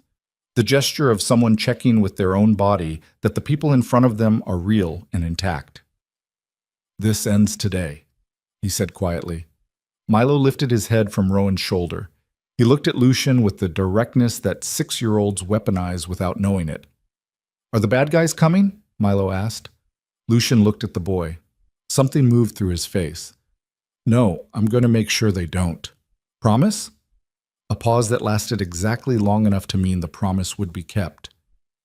"Yes," Lucien said. Milo considered this. Then he laid his head back down on Rowan's shoulder with the decisive simplicity of a child who had received a satisfactory answer and was done with the conversation. They moved Rowan and Milo to a safe house 20 minutes outside the city, a property that didn't appear in any Moretti-associated registry, held through a trust that had been dormant for years, reactivated in the last 72 hours. Old stone building, 4 bedrooms, a garden that had gone feral from neglect. Far enough from the city that the skyline was just a suggestion of light on the horizon. Torres and 2 others stayed with them. Lucien did not. Before he left, he pulled Rowan aside into the kitchen while Milo was being introduced to the concept of a garden by one of the security team with an apparently genuine interest in horticulture. "I need to find Soto," Lucien said. "The bomb this morning was a demonstration. His next move won't be." "How long?" "I don't know." "That's not—" "I know it's not good enough." His eyes held hers.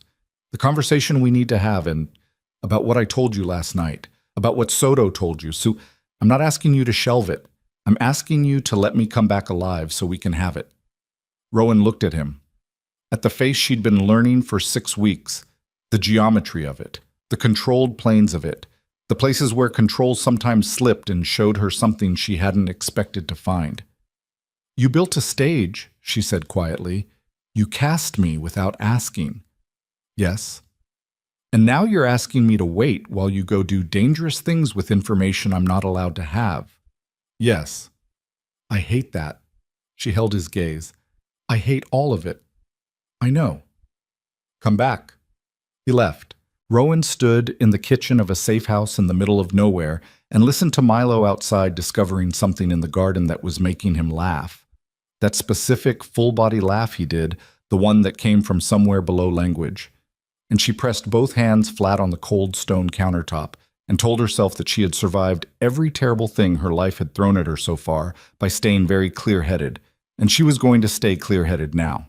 She was not clear-headed, but she stayed functional, which was close enough.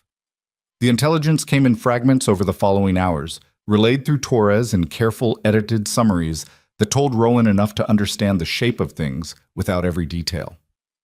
Soto was operating from a location in the industrial waterfront district, a converted facility from Blackwater's manufacturing era, the kind of building that appeared in city zoning records as dormant storage but had been quietly active for months.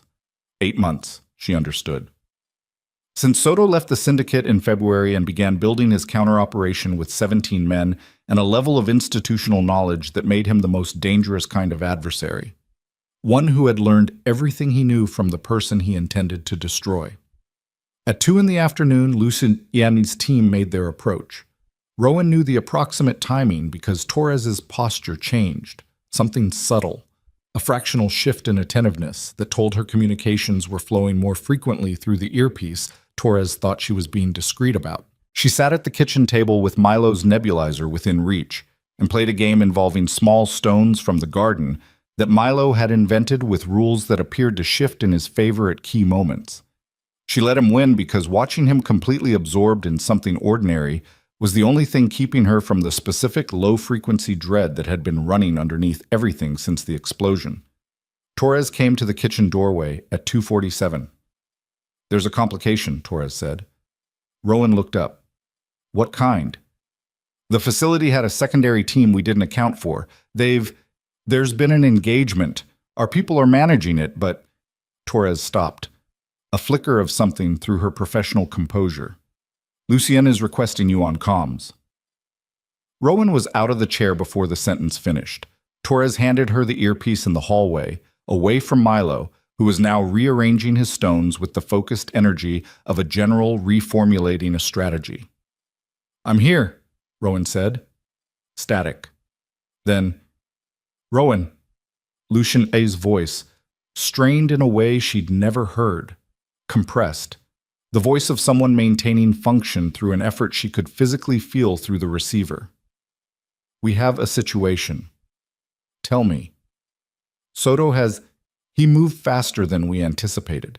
He's not at the waterfront facility. The waterfront was a decoy. He has been at the school location for the past 4 hours. Her blood went somewhere else. Completely. Pooled in some place below her heart. "Milo's not at school," she said carefully. "I pulled him out. He's here. He's with me. I know. But Mrs. Castillo is at home, and Soto's men have been in her apartment for—" A sound in the background, something crashing. Lucien's breathing shifted. "They're using her as leverage. They want a trade." "A trade? Me?" His voice was absolutely flat. "Soto wants me at a specific location in 2 hours. Alone. Verifiable alone. If I don't appear, Mrs. Castillo—" "She's 81 years old," Rowan said. Her voice was shaking, the first time it had shaken all day. "She watches television and makes rice, and she's never hurt—" "I know.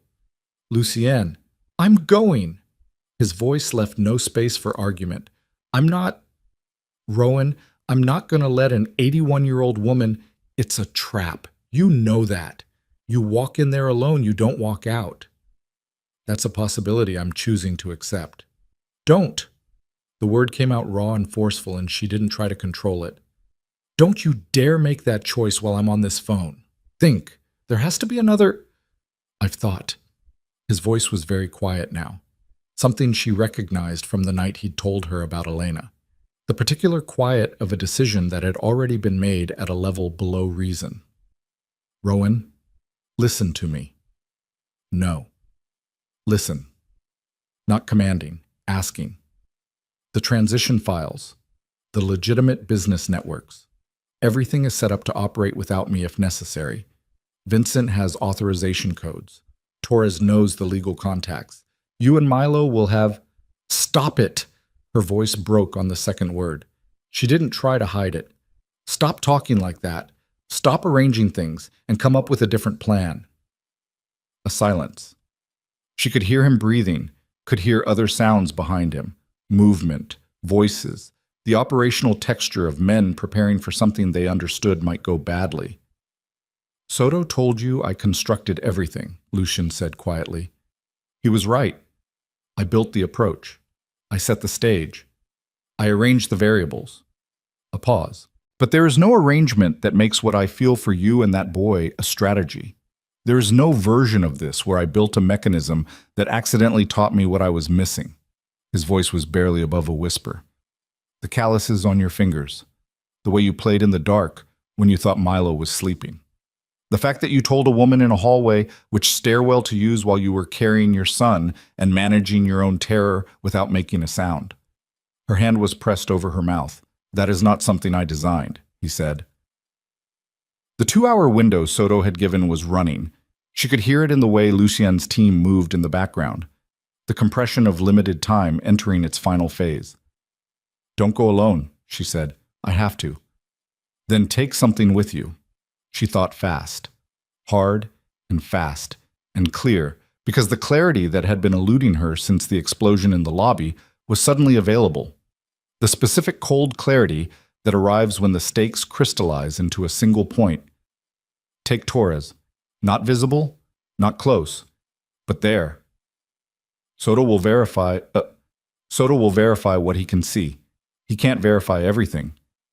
She heard Torres shift in the hallway. The woman was listening. Torres, can you run counter surveillance on Soto's location without being detected? Torres looked at her for a beat, then took the earpiece back and spoke into it directly. A technical exchange followed, fast and precise, that Rowan only partially followed. When Torres handed the earpiece back, something in her posture had changed. He's agreeing to it, Torres said quietly. Rowan put the earpiece back in. Lucien, I hear you. Come back. His breath shifted on the line, a slight change, the only tell. Working on it, he said. The next 90 minutes were the longest of Rowan's life, which was a significant claim given competitive prior entries. She sat in the kitchen of the safe house with Milo asleep against her arm on the sofa, his chest rising and falling with its faintly imperfect rhythm, and watched Torres manage communications from the doorway with a focus so absolute it had its own gravitational field. She didn't pray. She did the thing she always did when things were outside her control. She reduced her world to the smallest possible unit of management. Milo's breathing, the temperature of the room, whether the nebulizer was within reach, the here, the now, the only things her hands could actually touch. At 4:17, Torres said, "They have Soto." Rowan looked up. "Mrs. Castillo is secure. She's upset but physically unharmed." Torres's voice was professionally neutral, with something working against it from the inside. Lucian is he alive?"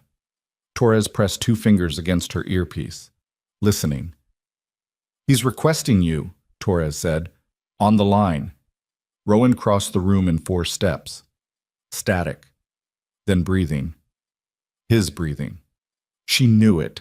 She'd learned it the way she'd learned Milo's, through specific sustained attention to a sound that mattered more than she'd planned for it to. Lucien. Her voice came out without any management at all. "Lucien, talk to me." "I'm here."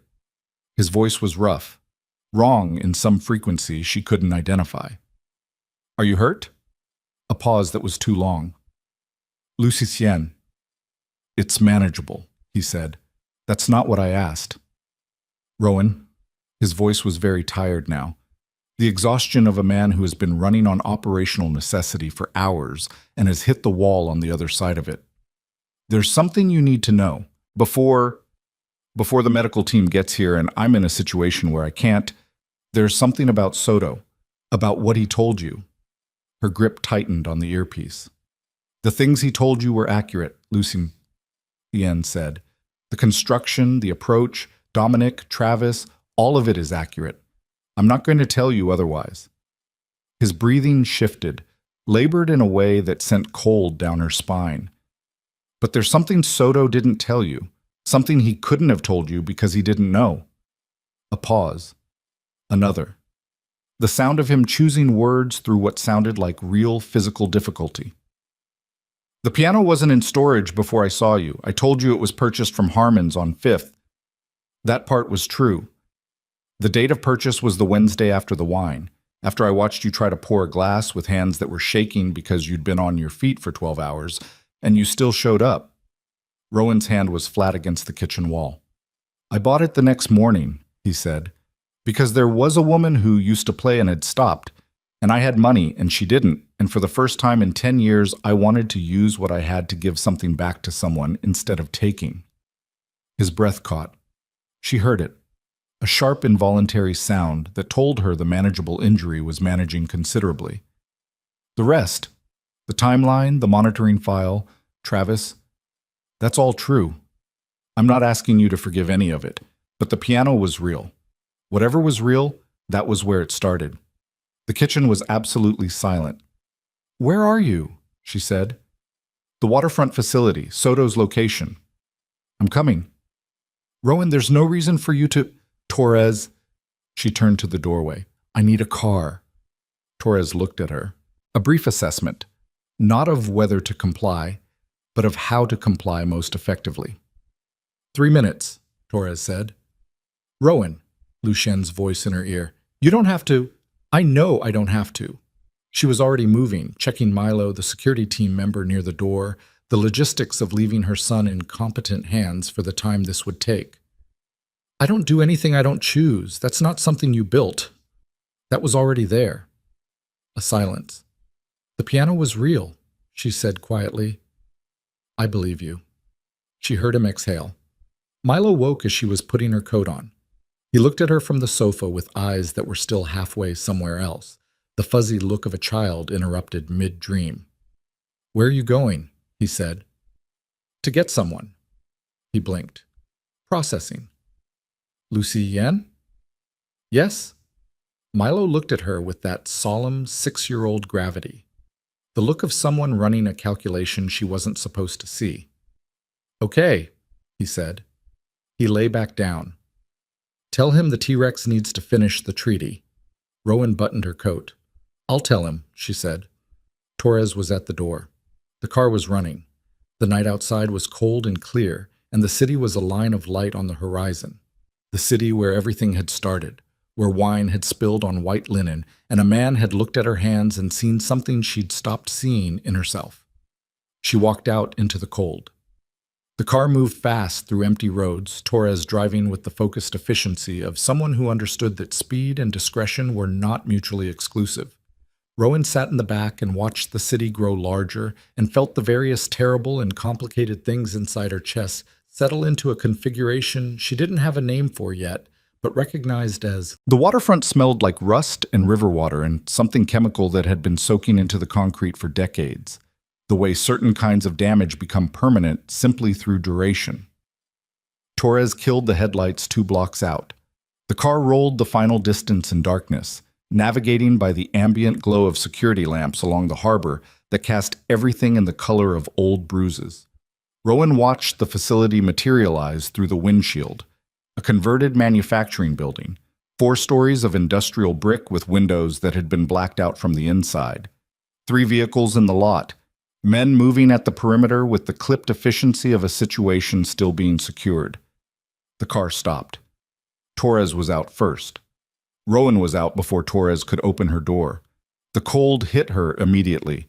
River cold, the particular damp weight of Blackwater Harbor in the early evening, the kind that went through a coat rather than around it. She pulled the wool tighter and followed Torres across the lot at a pace that wasn't quite running because running communicated panic, and panic communicated weakness, and she had used her entire allocation of weakness for the evening already. Vincent met them at the entrance. Big man, quiet. She'd learned his face over the last 6 weeks as part of the background architecture of Lucien's world, and now she read that face the way you read a terrain feature, for information, for warning. How bad? She said. Vincent's jaw moved. He'll live. That's not what I asked. A pause. 2 wounds. Left side, 1 through and through, right forearm. He managed both long enough to... Vincent stopped himself. Reorganized. He got Soto. It's done. Where is he? Inside the facility, the ground floor had been set up as an improvised operational base. Folding tables, equipment cases, the organized detritus of a team that had been working a problem for hours. It smelled like concrete dust and gun oil, and the specific metallic edge of recent violence that Rowan recognized from the one time she'd been in an emergency room after Travis had gone too far, and she'd made the mistake of going to the hospital instead of just managing it herself. She found Lucien in what had been an office off the main floor.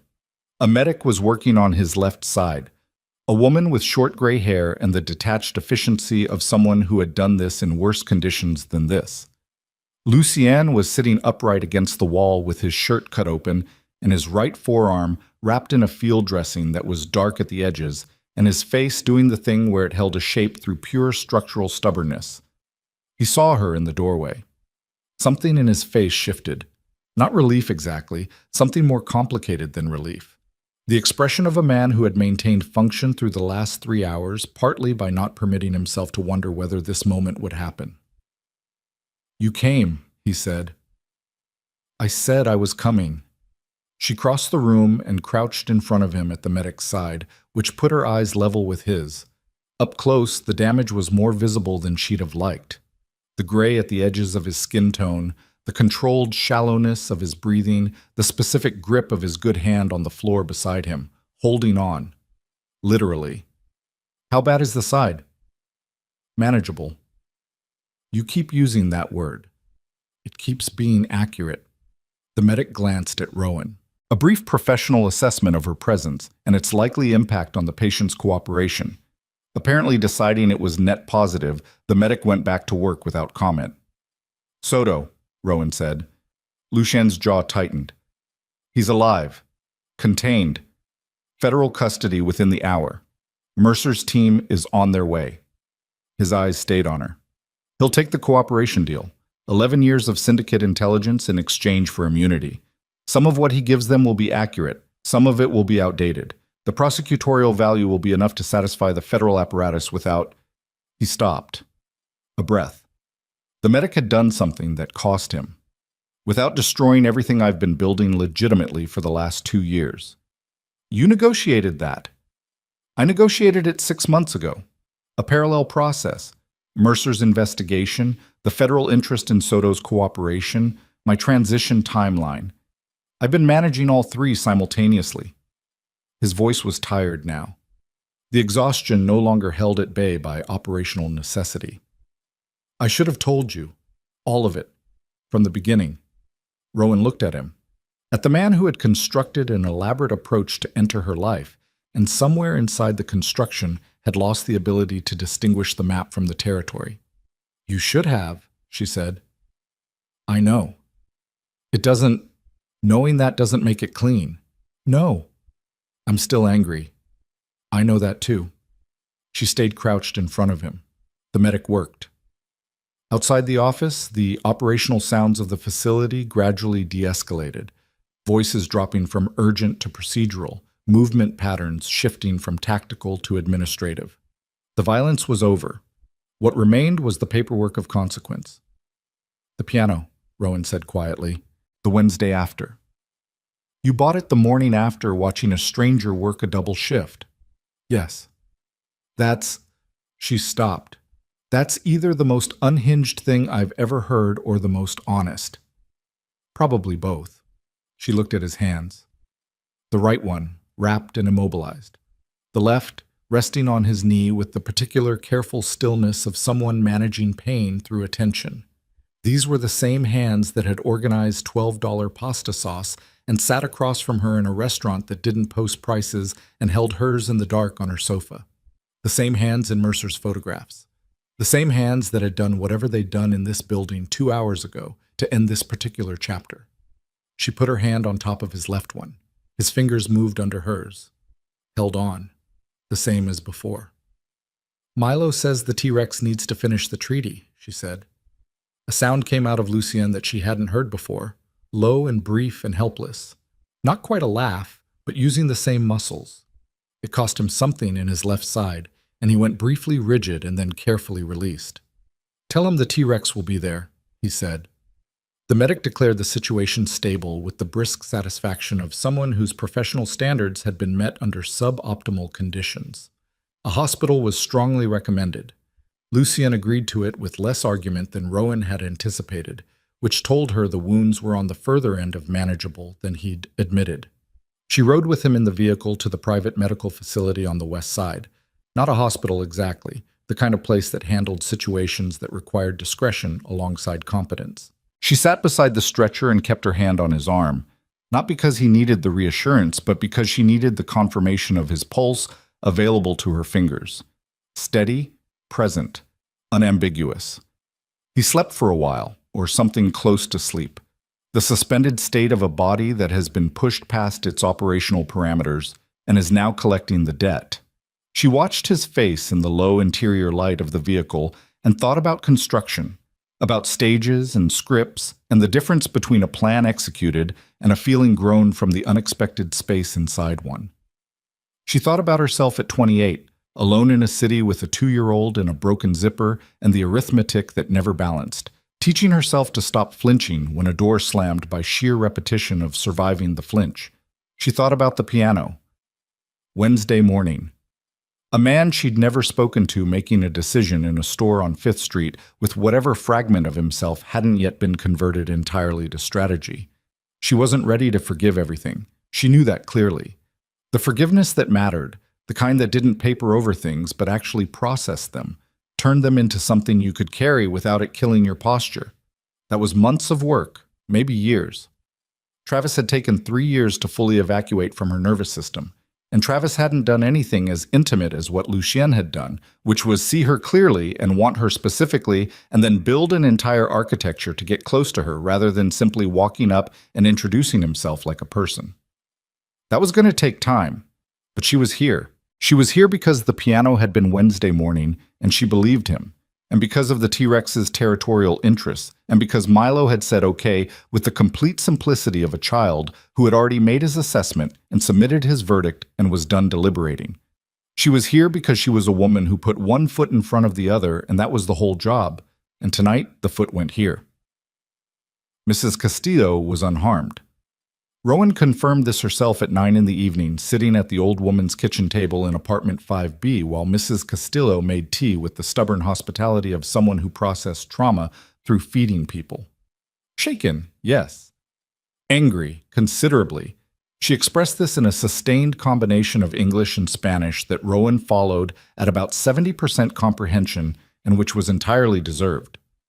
2 of Soto's men had been in her apartment for 4 hours. And she had spent those 4 hours refusing to show them fear, which was the most Mrs. Castillo thing Rowan could imagine. I told them my husband was a longshoreman for 40 years, Mrs. Castillo said, pouring tea with a hand that only trembled slightly. I told them I've been threatened by professionals. They didn't know what to do with me. I'm so sorry, Rowan said. I'm so sorry you were caught in this. You didn't put me in it. Mrs. Castillo set the teapot down and looked at Rowan with the specific clarity of someone who has lived long enough to see around corners. The man who sent them put me in it, and I understand he has been dealt with. Yes? Good. She sat down across from Rowan. And the other man? Your man. He's not, Rowan started. Mrs. Castillo gave her a look that had the weight of 8 decades and no patience for imprecision. He's in the hospital, Rowan said. He'll be okay. You should be there. I needed to see you first. Mrs. Castillo studied her over the rim of her teacup. The assessment was thorough and unhurried. Then she reached across the table and patted Rowan's hand once, firmly, in the way that contained everything she'd decided not to say. Go, she said. Milo is fine. I'll have him tomorrow. Go. Mercer found her in the hospital waiting room at 11 p.m. He came in looking like a man who had been awake for 30 hours and had made peace with that at around hour 20. He sat down 2 seats away from her, not beside her, maintaining the specific distance of someone who understood his current standing. Soto is in federal custody, he said. He'll be processed tonight. The cooperation agreement goes into effect tomorrow morning. What does that mean for Lucy? Mercer was quiet for a moment. The fluorescent waiting room light made everyone look like they were recovering from something. The investigation files are being reviewed, he said carefully. The transition of assets into legitimate operations. There's a legal architecture in place that's going to take time to fully evaluate. The short answer is that I don't know yet what charges, if any, will survive the review process. He paused. The longer answer is that Lucien Moretti has been building something for the last 2 years that is considerably harder to prosecute than what came before it. Whether that was strategic or genuine, I can't tell you. It was both, Rowan said. Mercer looked at her. Things can be both, she said, calculated and real at the same time, planned and also true. She looked at her hands in her lap, the calluses on her 4th and 5th fingers. People are complicated enough to hold both things simultaneously. You should account for that in your investigations. Mercer sat with that for a moment. You should know, he said, that my office is aware of the manner in which you entered Moretti's orbit. The documented approach. Dominic Ferrar's cooperation. The Kane encounter. He paused. You're not a person of interest in any active investigation. You weren't complicit in anything. The file is closed on your name." Rowan nodded. She'd expected this somewhere in the back of her mind. The other shoe she'd been waiting for now landed softly instead of the way she'd feared. "Thank you," she said. "Don't thank me." Mercer stood up.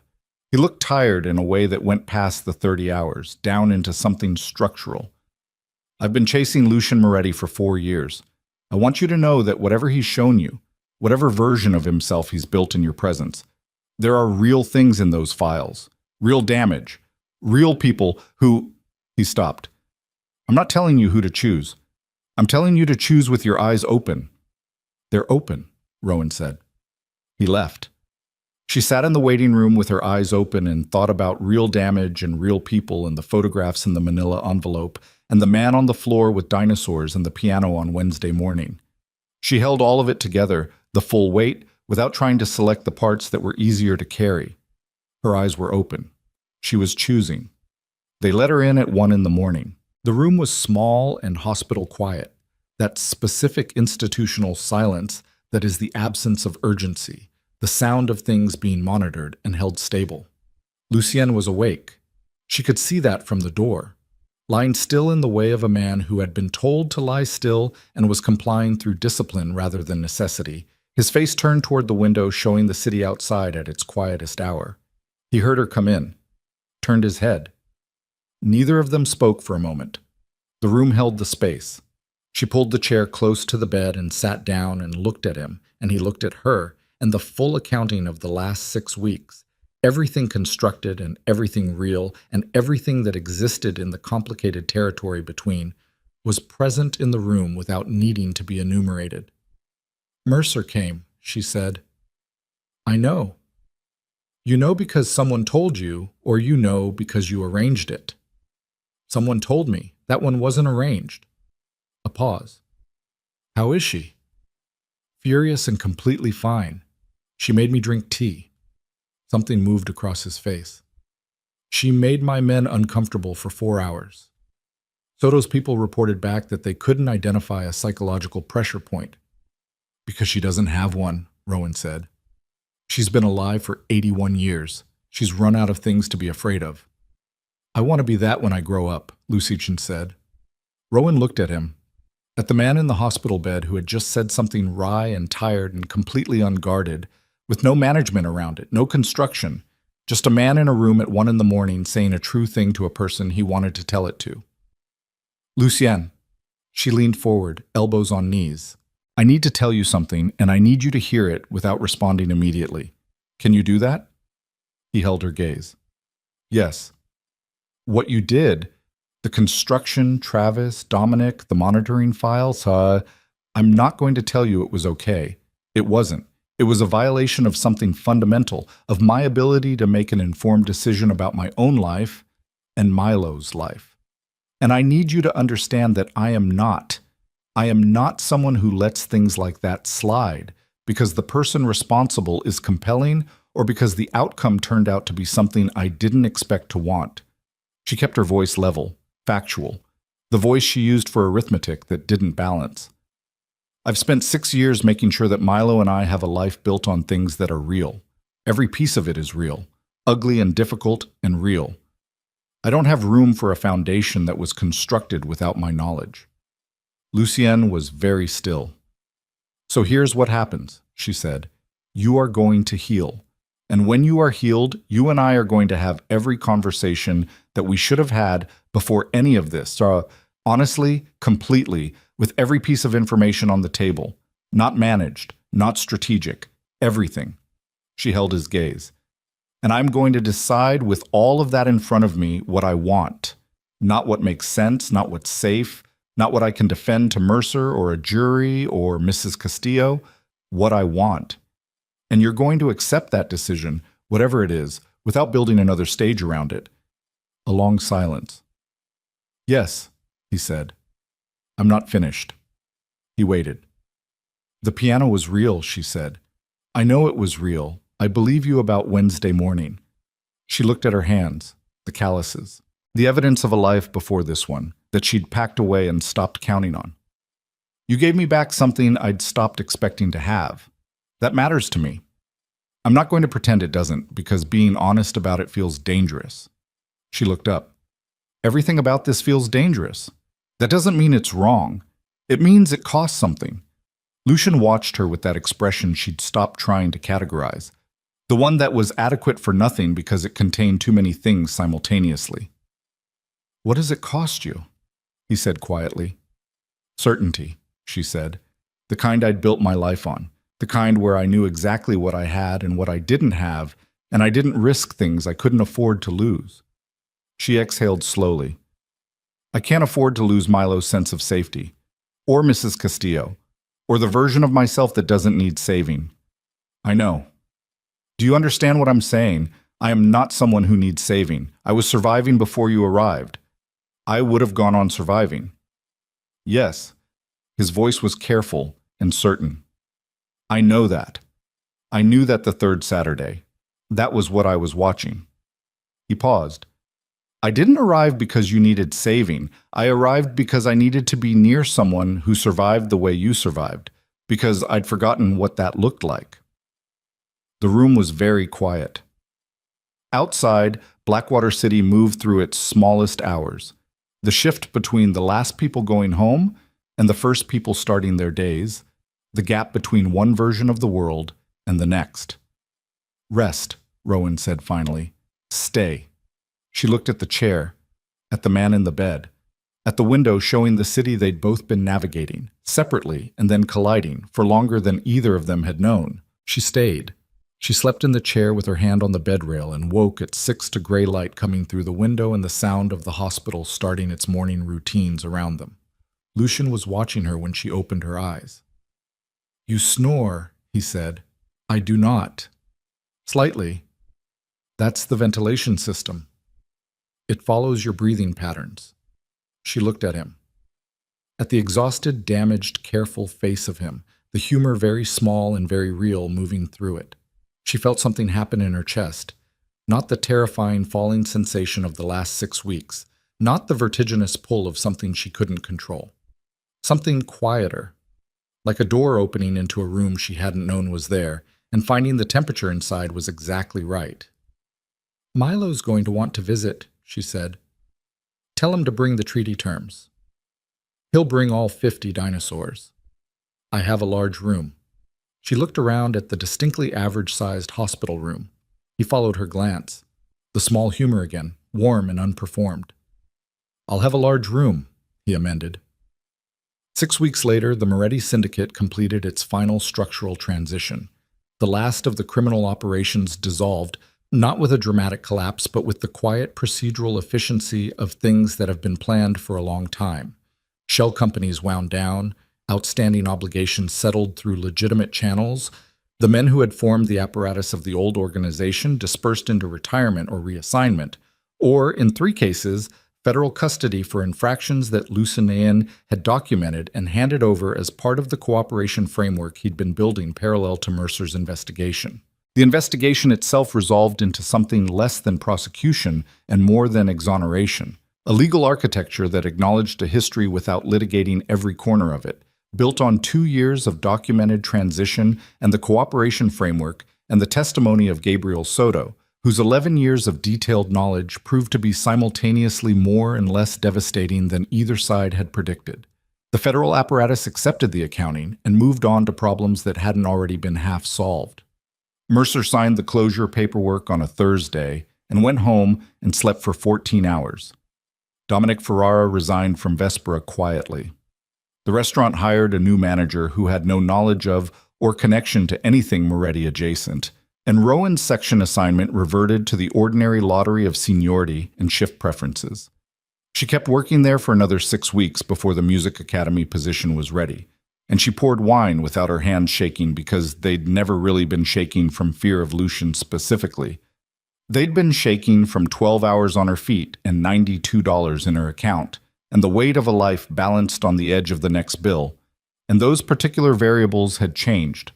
The Music Academy opened in the first week of December. It was called the Vale Academy, which Rowan had argued against until she ran out of arguments, and Lucian pointed out with infuriating reasonableness that he was funding a building and she was providing the thing that would make it worth entering, and those were not equivalent contributions and should not carry equivalent naming rights. She taught piano to 11 students in the first month, ages 7 to 14. The 7-year-old, a girl named Petra, who had been described by her parents as unteachable, turned out to have a natural relationship with rhythm that Rowan recognized immediately as the kind of thing institutions called unteachable because they hadn't been listening in the right register. Milo attended the academy twice a week, not for lessons exactly, more for the proximity to the instrument that he decided, after careful treaty negotiations, he was willing to attempt. His relationship with the piano was contentious and intermittently musical and completely his own. He was also, as of last Tuesday, Lucien's most demanding teacher in the ongoing dinosaur treaty process, which had expanded over the months into something considerably more complex than a territorial dispute between a Spinosaurus and a T-Rex. Rowan came home one afternoon to find Lucien lying on the living room floor with 11 dinosaurs arranged around him, and Milo standing over the arrangement with his arms crossed and an expression of profound prosecutorial intensity. "The Brachiosaurus can't have the mountain," Milo was explaining. "It would block the river. The T-Rex needs river access." "The Brachiosaurus was there first," Lucien said. He was lying completely flat, eye level with the plastic dinosaurs, maintaining the geographical argument with full seriousness. Prior claim. Prior claim doesn't matter if you're blocking resources. That's actually a fairly sophisticated point about resource allocation. I know. Milo recrossed his arms. So what are you going to do about it? Rowan stood in the doorway and felt the thing in her chest that had been growing quietly since the hospital room, since the chair by the bed rail, since 6 a.m. light through a window, and a small argument about ventilation systems. It didn't have a clean name. It didn't resolve into a single emotion. It was the full complicated thing. The history and the construction and the real parts inside it and the cost of choosing it and the value of paying that cost. All of it at once, held without trying to simplify it. She'd had the conversations, all of them, over 3 months, incrementally, with everything on the table. She'd read the files Lucien had offered her access to him. Not all of them, enough. She'd asked the questions that had no comfortable answers and received the answers that had no comfortable framing and sat with the full picture until she could hold it steadily. She'd told him, sitting at the kitchen table one Sunday morning while Milo slept, that she understood who he'd been and believed in who he was trying to become and was willing to participate in that becoming without pretending the distance between the two was shorter than it was. He'd listened to all of it. He hadn't managed it or constructed a response around it. He'd sat with the full picture alongside her and said, "I know." And then, "I'm not asking you to forget the distance. I'm asking you to walk it with me." She'd said yes because she was a woman who put one foot in front of the other, and he was a man who had finally, after a long time, decided to walk instead of build, Mrs. Castillo came to the academy's opening night and ate 2 plates of canapés and told the parents of Rowan's students that she had known this young woman since she was pregnant and alone, and she had always suspected she was exceptional, and now it was simply a matter of watching the rest of the world catch up. Rowan heard this secondhand from one of the other parents and stood in the hallway outside the recital room with her program in her hand and her eyes full and her composure temporarily suspended. Torres appeared beside her. The security was lighter now. 2 people, not 6, present in ways that were unobtrusive rather than architectural. Torres had transitioned with the organization into its legitimate operations and was now officially employed as a security consultant for the holding company that managed the academy's building, which was the most bureaucratically anodyne description of a situation Rowan had ever encountered. "You okay?" Torres said. "Yes." Rowan pressed the program against her chest and breathed. "Yes, I'm fine." "You're crying." "It's a recital. People cry at recitals." Torres's expression was the expression of someone who had been doing threat assessment for 15 years and was not entirely convinced by the recital explanation, but was choosing to accept it. Later, after the students had played and the parents had applauded, and Milo had demonstrated for anyone within range that he had strong opinions about the acoustic properties of the recital room, Rowan found Lucien standing outside on the academy's front steps. The December cold had moved in while they were inside, the temperature dropping into the lower register where breath made small clouds. He was looking at the street, at Blackwater City in its winter iteration, the neon muted by the cold. The rain finally paused. Everything gone quiet and clean under a sky that had no stars but was lighter than it should have been from the reflected city below. His right arm had healed well, not perfectly. There was a stiffness in certain ranges of motion that the physical therapist said was permanent, and Lucien had accepted with the philosophical equanimity of someone who had collected scars for long enough to stop keeping count. He stood with both hands in his coat pockets and his breath in the cold air, and his face at something near rest. She stood beside him. They looked at the street together. "The Brachiosaurus thing," she said after a moment. You were actually making a legal argument about prior claim. I was making a valid point. He's 6.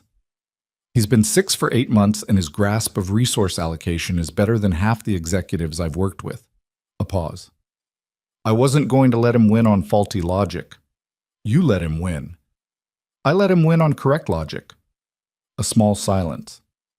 Eventually, the T-Rex ceded the mountain but retained river access. It was a reasonable compromise. Rowan looked at him. At the profile of him in the winter light, the complicated geography of his face, the places where the years had left their marks, and the places where something newer had taken up residence. She thought about construction and about what grew inside construction when the architect stopped watching, in the spaces between the beams. Lucienne, he looked at her. I need to tell you something, she said. All right. The coat, she said. The camel coat. A slight shift in his expression. I wore it, she said. I told you I didn't. The first week when I was still, I wore it twice. To the bus stop and back. I put it on at night and wore it in the apartment. She held his gaze. I was furious at you for sending it, and I put it on in my apartment because it was the nicest thing I'd touched in 3 years, and I didn't know how to want something and refuse it at the same time. And I was angry about not knowing how. He was very still. I'm telling you, she said, because you've told me every true thing about the beginning, and I should have told you that one. That there was never a version of this where I was entirely the person I pretended to be either. I wanted what you were offering before I was willing to admit I wanted it.